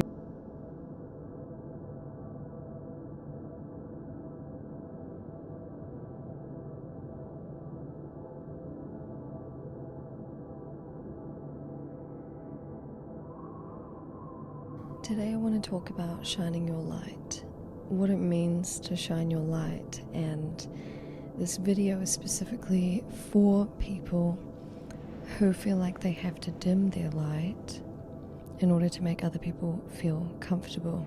There was a musician that I was mentoring, and actually there's been a couple that have this problem where in their flats and in their homes they feel like they can't play guitar and sing if they want to. I've ran into this issue myself. There's this strange sort of feeling that people are going to be annoyed by it, and that people are not going to want to hear it, and that people are going to judge it. And there's just this big fear of being perceived and doing something that feels good for us. But that's just it, is that it feels good, and every single time that I push past that barrier and I sit down with my guitar and I sing and I play loudly, it feels good to do it. And I'm not the only one in my house that does this, that plays guitar and sings. And it's strange running into that roadblock, feeling like you can't take up space in your own home, right? It's weird, especially pursuing music and being in the position that I am now. I mean, I go on stage and I do that in front of people all the time. So why do I feel like I can't do it in my own home?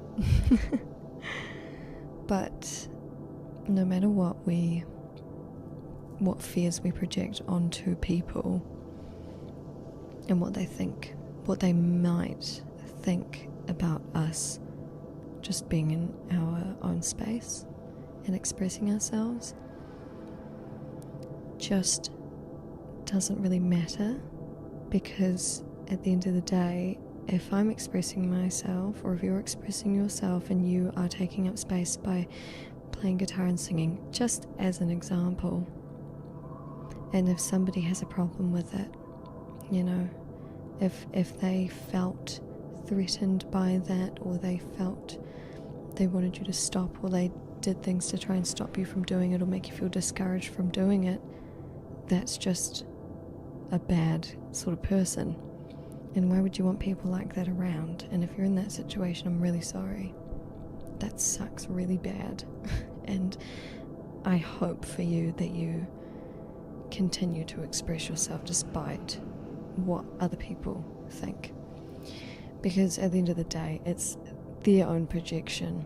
I remember when I was in college and I was very loud with how I dressed, and I loved that. I loved that about myself. I loved being able to express myself and just be really big and bold, and I've always been that way. These days I very much lean into my minimalism. I love it. But I will still dress up if I feel like it, and when I was younger, in my teenage years, there were times when I was made uncomfortable by people's reactions to how good I looked. Sometimes, you know, I'd have friends that would just be like, oh, you look so good. Oh gosh, I feel so underdressed, and kind of use me as a way to beat themselves up. And obviously that feels terrible. I don't want to make people feel that way. But that's exactly how I thought. You know, it was like, oh my gosh, I'm making this person feel this way. And it was situations like that over years that culminated in me just kind of dimming myself and not fully expressing who I was and who I wanted to be, and just all of this stuff. And coming out of that has been really uncomfortable, more than you would think. I mean, there's just something about expressing yourself and being as good as you know that you are, and knowing that you are making people uncomfortable. But honestly, it's more of a service to them, because it's showing them that they're insecure, and that's not anyone's responsibility. And feeling like you are responsible for other people's feelings, feeling like you have to be a certain way. Sorry if you can hear my cat eating right now. Other people making us feel like we have to be a certain way, or, you know, reach a certain threshold and not push past it, you know. And even if they're not doing it directly and saying directly to you, but they're doing it in different ways by subtly bullying, or, you know, making you feel uncomfortable from taking up space, that's a them problem. Your community around you is going to benefit so much more from you shining your light, because you're going to inspire people, because you're going to allow that beautiful creative butterfly effect when you create something that comes from that freedom, that place of freedom, and allow that to have a ripple effect on other people, where they build upon that themselves, and then you're inspired by what they've done and you build upon it, and so on and so forth. It is important to shine your light, and it's important not to care what other people think about it, because if you want to play your guitar and sing, you play your guitar and sing, and you get that feeling in your chest, And that feeling is worth it. That feeling of enjoyment and that feeling, it's unbeatable. And you know, you could have this with different things. This isn't only applicable to music, but that feeling is worth pursuing. Life is way too short to not feel good, to not find what feels good, and to pursue it despite fear of what other people are thinking about it, and you don't want to make your friends uncomfortable. Well, your friends can go and get a life. Your friends can go and find what makes them feel good. Your friends, or these people, or whoever, they have things to work out within themselves, and that's not your issue, not your problem. I want you to stand on business. I want you to shine your light, despite what anybody thinks, despite. It's all just a projection of themselves, man. You're allowed to feel good. You're entitled to feel good. It is your birthright to feel good. It is your birthright to follow your dreams, even if your dreams is being a housewife. But you love playing the piano. That is still a great dream to have if it makes you feel $1 million. Okay? So shine your light. And don't worry about what other people think about that. Don't carry that burden. It is not yours to carry. You deserve joy. You deserve happiness. Find it. And when you do, hold on to it. And don't let other people bully you out of it. It takes practice. Please remember that. You're not going to be 100% all the time. Sometimes it's going to be harder than other times to show up for yourself in that way and to really step out and be as bold as you want to be. It can get scary, it can get hard, but as long as you keep your intention and you keep trying and you keep showing up despite failures, failure just allows us to gain more knowledge, make things work really good for us, and you deserve that. So, do you want to say hi, Ozzy? Yeah. Alright, well, do something to shine your light today, and I will see you in the next one.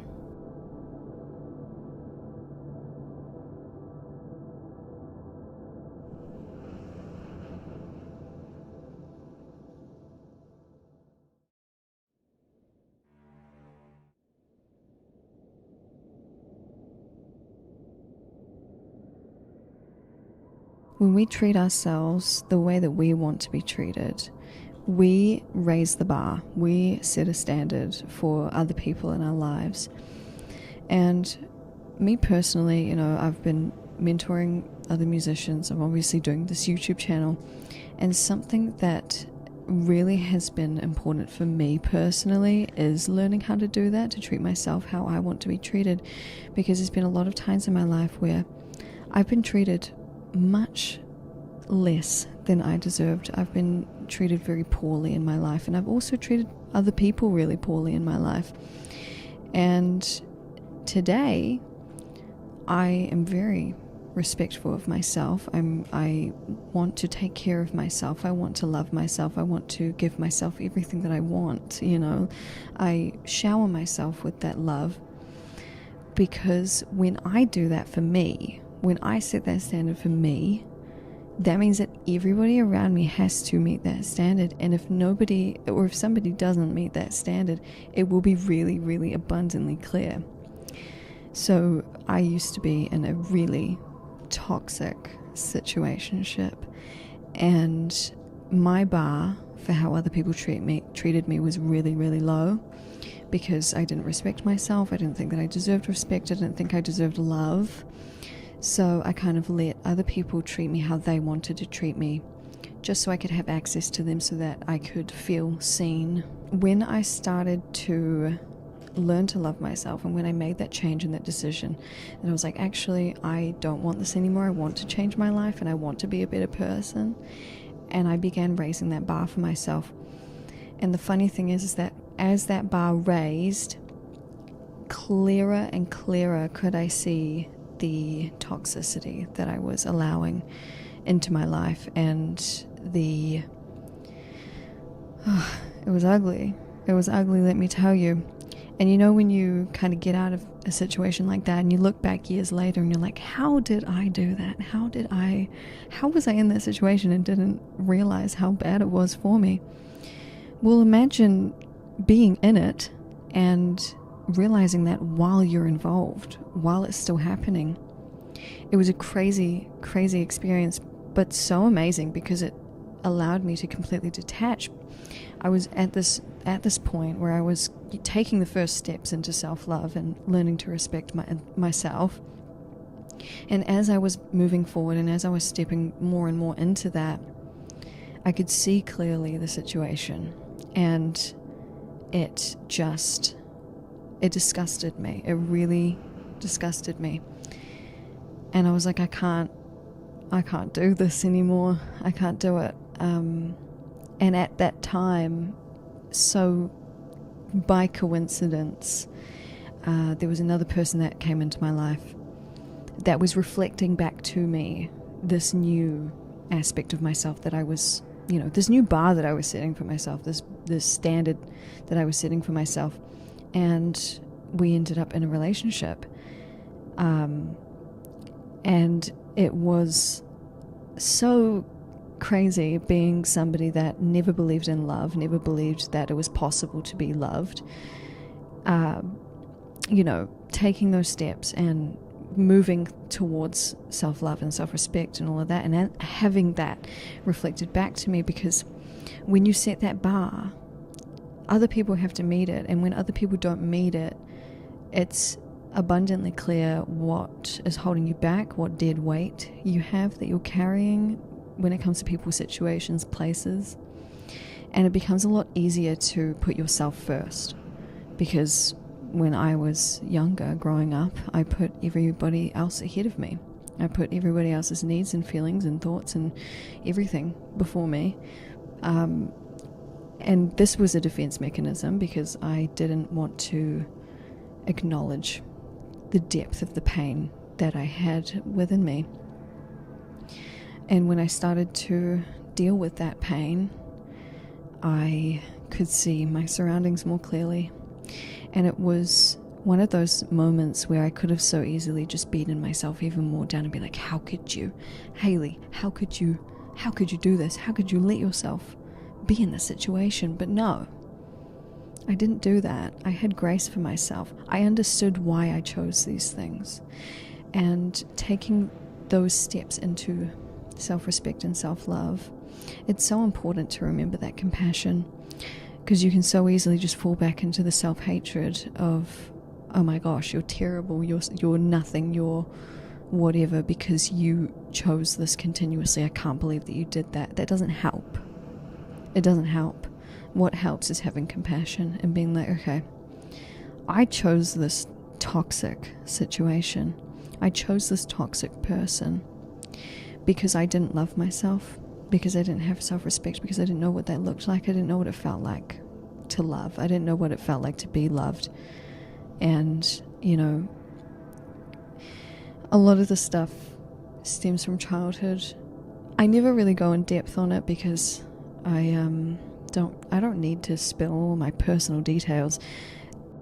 What I'm trying to do by telling this story is helping to bring an understanding to the importance of raising the bar yourself, because when we give that power to other people and we say, okay, I don't know my value, I don't love myself, I don't like myself, so I'm going to let other people take that responsibility, and I'm going to let other people decide where the bar is.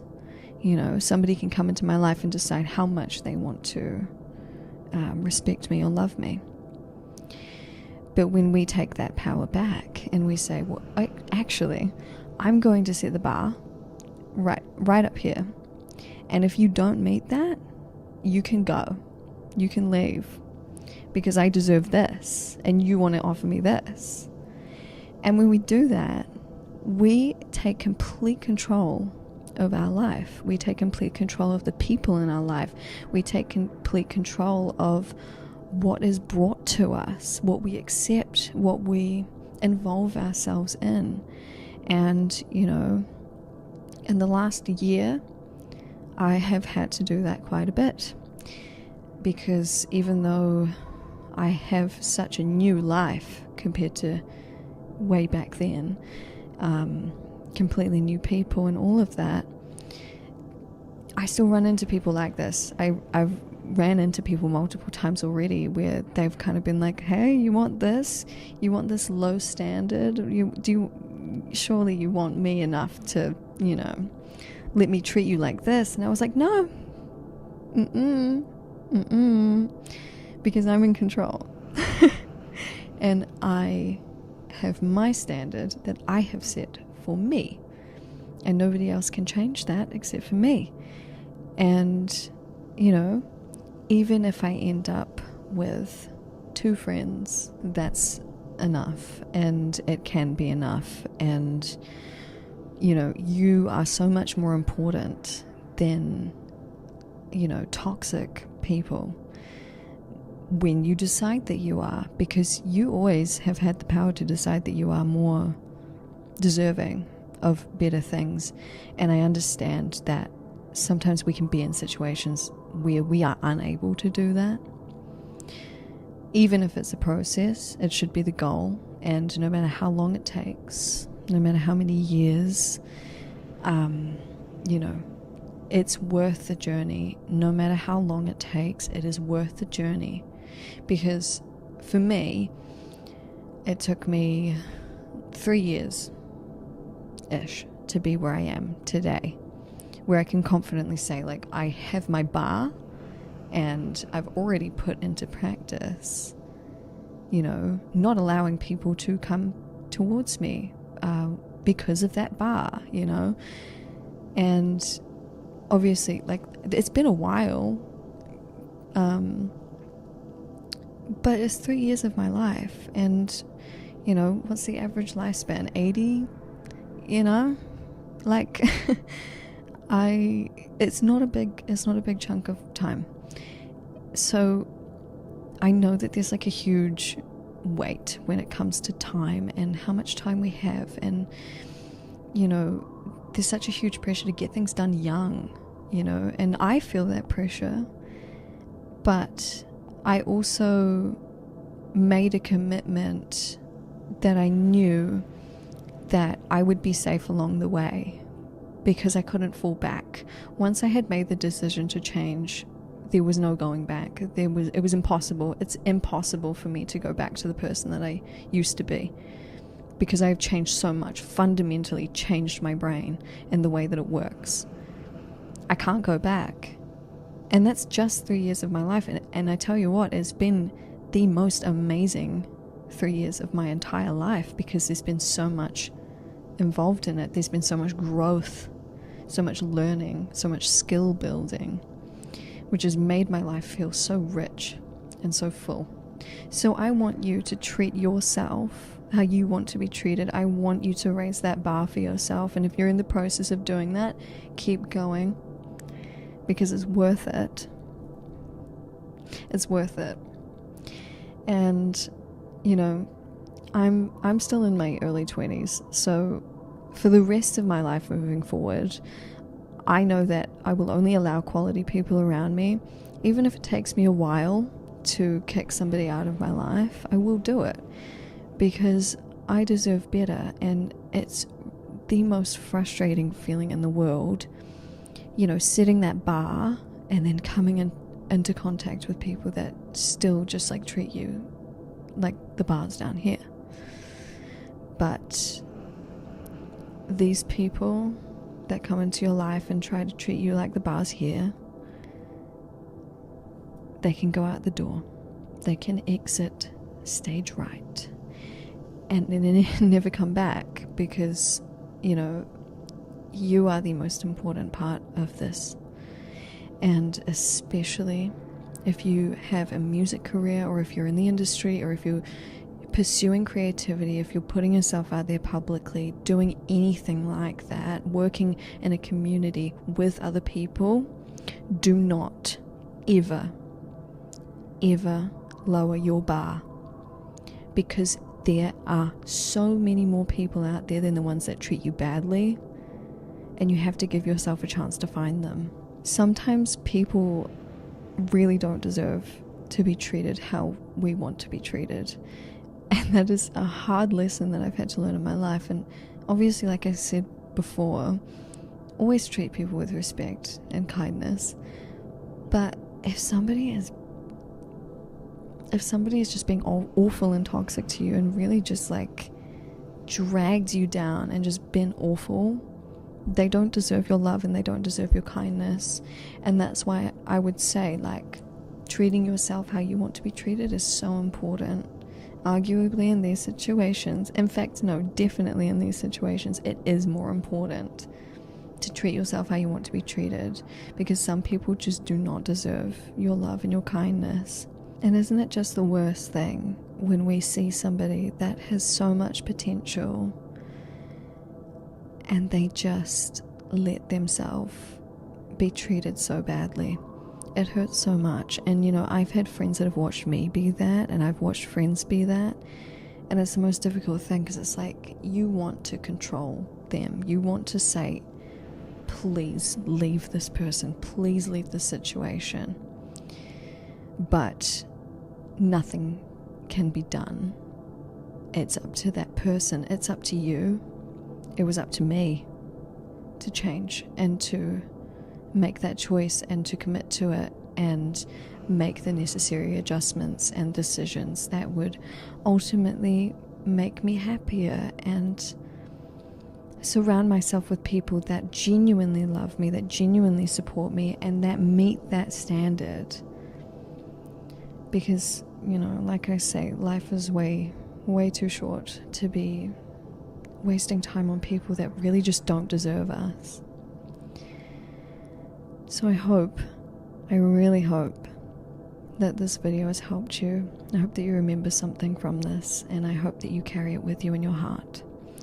And I will see you in the next one. I still remember what it felt like to be that 20-year-old version of me that absolutely hated herself. The hopelessness that I felt in who I was because I pretended to be somebody that I wasn't. I would purposefully let people have power over me, because if I was submissive and if I let people use me and walk all over me and use me as a punching bag, then it meant that I wasn't alone. If I had bad friends around me that used me, you know, as a shoulder to cry on and as an ear to be lent, then it meant that I wasn't alone. If I was making myself indispensable, but I made myself indispensable at the cost of my identity and who I was fundamentally, I let people take and take and take, and I never expected anything back. I never wanted anything back. I never asked for anything back. And I got myself into really dangerous situations, in dangerous relationships, dangerous addictions. And I feel like when you've been so close to being yourself and standing in any form of power and then losing that can be the most frustrating thing. Hello everyone, welcome back to my channel. My name is Madison, and today I want to be talking about drowning out your thoughts with content instead of thinking ever, because that is too hard and too scary. Why am I talking about this, you may ask? It's because I'm doing it and I do it all the time, and I realized a couple days ago that it was becoming a real problem, and I probably shouldn't be doing that. So, and I know that other people will be doing that too, because I look around and I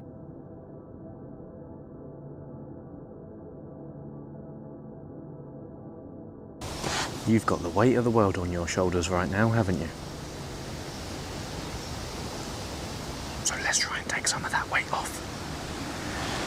Look, you've clicked on this video for a reason. You're struggling. Now, I'm not 100% sure on what it is that is causing you to struggle. It could be a number of things. It could be one thing in particular. Maybe you've been in a rut for the last 3 days, 2 weeks, or 10 years. Maybe you've injured yourself, made a big mistake, you've relapsed, or you've lost.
Has fortune left you behind? If so, the Sierra Madre Casino, in all its glory, is inviting you to begin again. Come to a place where wealth, excitement, and intrigue await around every corner. Stroll along the winding streets of our beautiful resort. Make new friends, or rekindle old flames. Let your eyes take in the luxurious expanse of the open desert under clear, starlit skies. Gaze straight on into the sunset from our villa rooftops. Countless diversions await. Gamble in our casino. Take in the theater. Or stay in one of our exclusive executive suites that will shelter you and cater to your every whim. So if life's worries have weighed you down, if you need an escape from your troubles,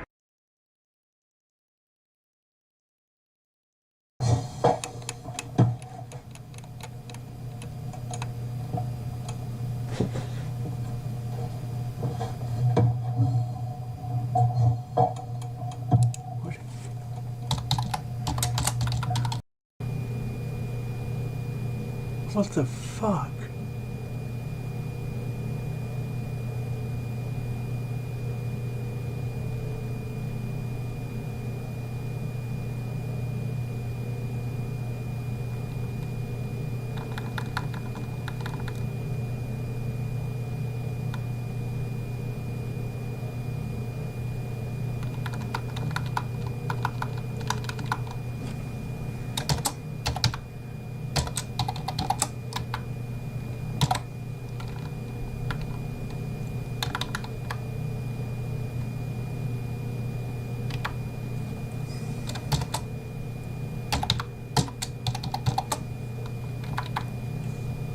Oops.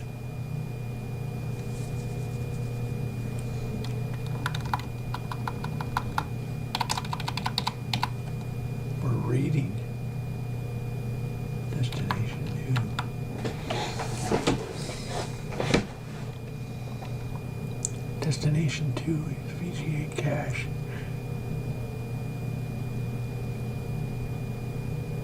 What if this, except he gave a clue.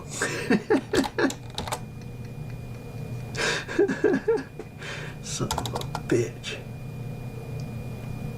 God is mean.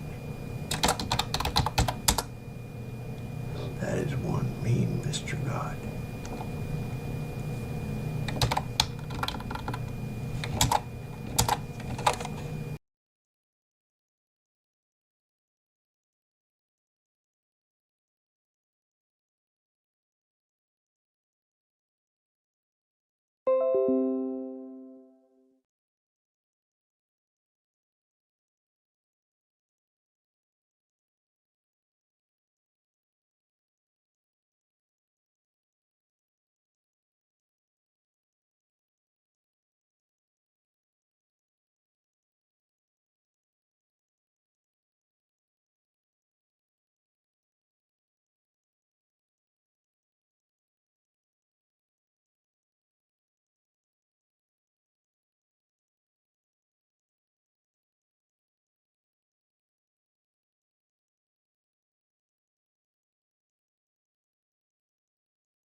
all just one big long day that doesn't really have a start or an end. It's just all the same day, and it feels like that day is Groundhog Day, and everything is the same, and nothing is changing, and I'm so fucking bored. And of course you could say, oh, you just need a change of pace, you need a change of scenery. The thing is that I don't have time to change my pace or change my scenery. I have very specific things I have to do every day in order to get all my shit done that I need to get done. I have to study. I have to go to work. I have to clean up. I have to cook. I have to do everything I need to do. I have to take care of my cats. I gotta take care of myself. And after all of those hours in the day are used up, there's no time to like do anything other than get ready for bed, go to bed. So, and of course there's the weekend and I could do something fun on the weekend, but then on the weekend I have to do more adult stuff. So there's not really a lot of like a change of scenery that I can achieve right now. And I feel so blah. I feel so blah. And of course you're gonna feel blah every now and then in your life, because when you're progressing in life, or even when you're just living life, it becomes monotonous because you have to do the same things over and over and over again every single day. That's just the nature of life. You have to eat, you have to breathe, you have to shit, you gotta clean. You gotta do certain things every single day, and there's no changing that. But my problem is that I feel blah. I feel numb. I feel empty. I feel like I don't have anything to say. And I sit down to make a video and there's nothing I want to talk about. There's absolutely nothing on my mind. And it's not that I'm having the absence of thought, but it's like I'm having so much I have to do in a day that I don't even have time to think. I don't even have time to ponder anymore. I have no time to think creatively because I have to think about everything on my to-do list. I was learning about the psychology of happiness the other day because I just wanted to look it up and learn about it. And there are 3 things that they found make people happy, scientifically, that was researched. One was gratitude, finding gratitude for everything that you do, or even noticing the things that you're grateful for throughout the day. Another factor was noticing beauty in the world, like the simple art of noticing what is actually going on, like watching the leaves fall, or watching the sun rays dance, or watching the water ebb and flow off of a river. Like just noticing the little things was another way that they found that people who were the happiest were people who noticed things more. And they also found that people who were happier were more grateful for what was happening in their life. Bailey here. I totally forgot to list the third thing. The third thing I found in positive psychology is that makes people happy is finding and making peace with the bad things that have happened to you, coming to some semblance of acceptance for what has happened to you. And I feel like that's something I haven't been doing a lot recently because I'm just busy, or I'm thinking about what the next thing on my to-do list is, or what I have to do today, or what I have to study, or what I've been learning or thinking about, or where I have to go, or what I have to do. And I haven't taken time to just like slow down and breathe. And I don't feel stressed necessarily because I know that I can do everything I need to in a day. That's not the problem. I'm not stressed at all per se. It's just I'm not present. I'm not present by any means. I am scatterbrained and I'm thinking about 1,000,001 things that don't even fucking matter in the grand scheme of things, because obviously there's a whole idea that we are supposed to go out in the world and accomplish things, and we're supposed to push ourselves and better ourselves as human beings, but there's also the idea that like nothing fucking matters. Nothing fucking matters on this planet. Nothing is ever going to fucking matter. We live and we exist and we conquer and we achieve and then we die and nothing really matters.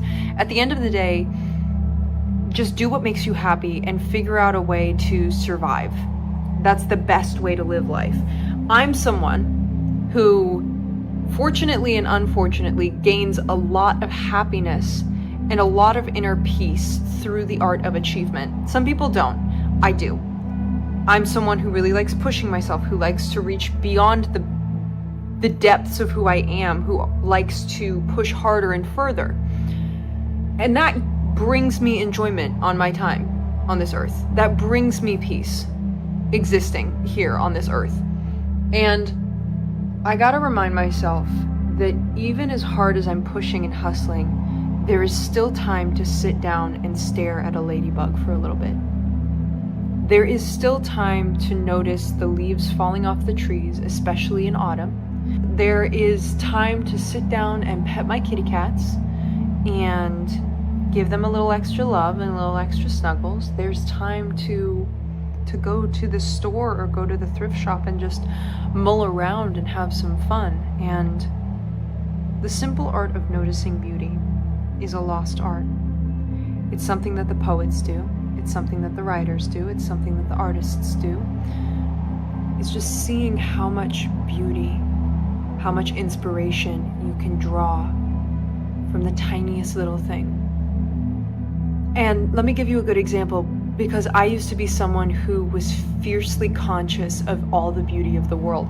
There was one time I wrote 5 separate poems, about a page long each, about this one particular sunset that I saw in Santa Monica, California. And it was like this beautiful watercolor sunset of like purple and pink and yellow and orange, and it was just like draping the sky like a tapestry. And I remember I went home and I wrote and I wrote and I wrote and I wrote about it.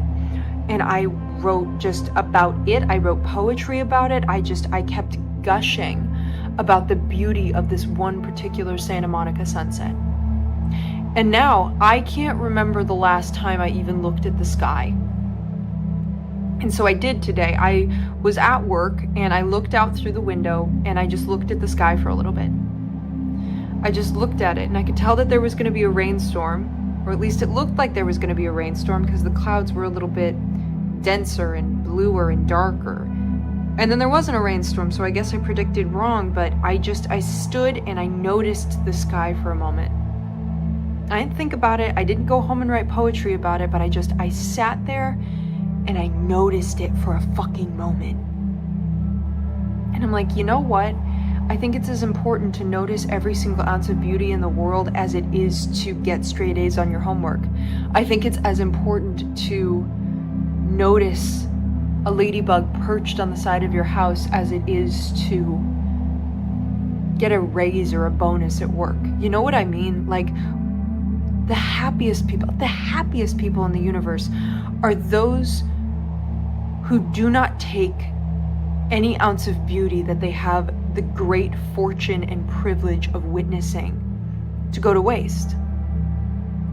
They grasp it, they hold on to it, they carry it, they absorb it. They are grateful for it. I know this is fact because 1, it's researched, and 2, I've experienced this many times in my life. The way that I'm feeling is nothing more than an accumulation of what I'm thinking about the world. If I'm feeling miserable, it's because I am thinking miserably about life. And if I don't have creativity, if I don't have anything to say, it's because I'm not thinking about life correctly. I'm not noticing all the little bits and pieces of knowledge.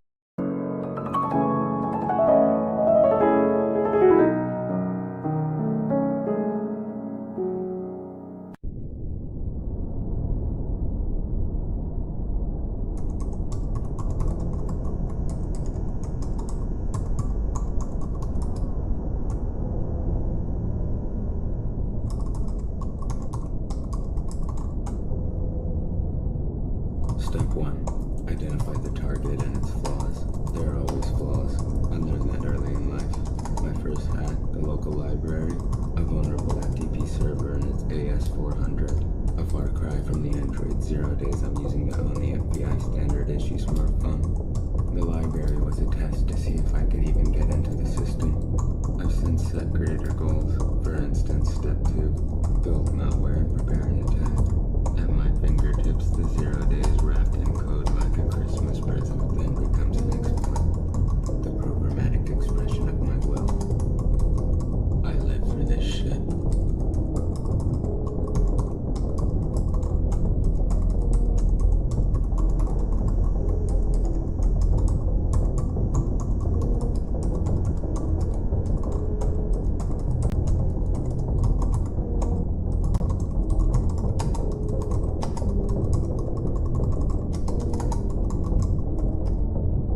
went to a femtocell delivery system, my personal cell tower that'll intercept all mobile data, similar to my first time when I found myself staring at late book fees, employee names, member addresses. Everything was revealed. The secret of the perfect hack, make it infallible. Hidden within the kernel is a logic bomb, malicious code designed to execute under circumstances I've programmed. Should the FBI take an image of the femtocell, all memory will self-corrupt or explode. Step 4, write the script. Why do it myself? Because that's how I learned and I know exactly what, when, and how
What I do have: clinical depression, social anxiety, a day job, a night.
View source.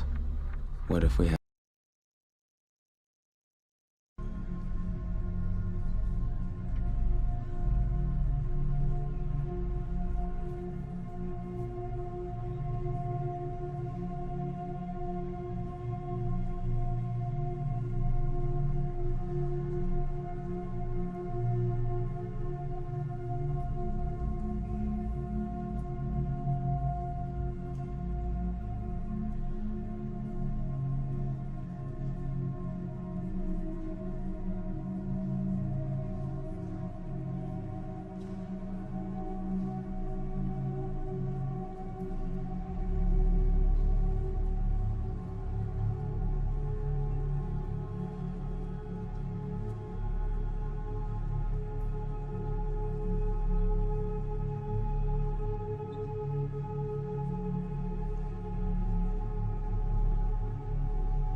why you led the entire world into a revolution. Because you are a leader.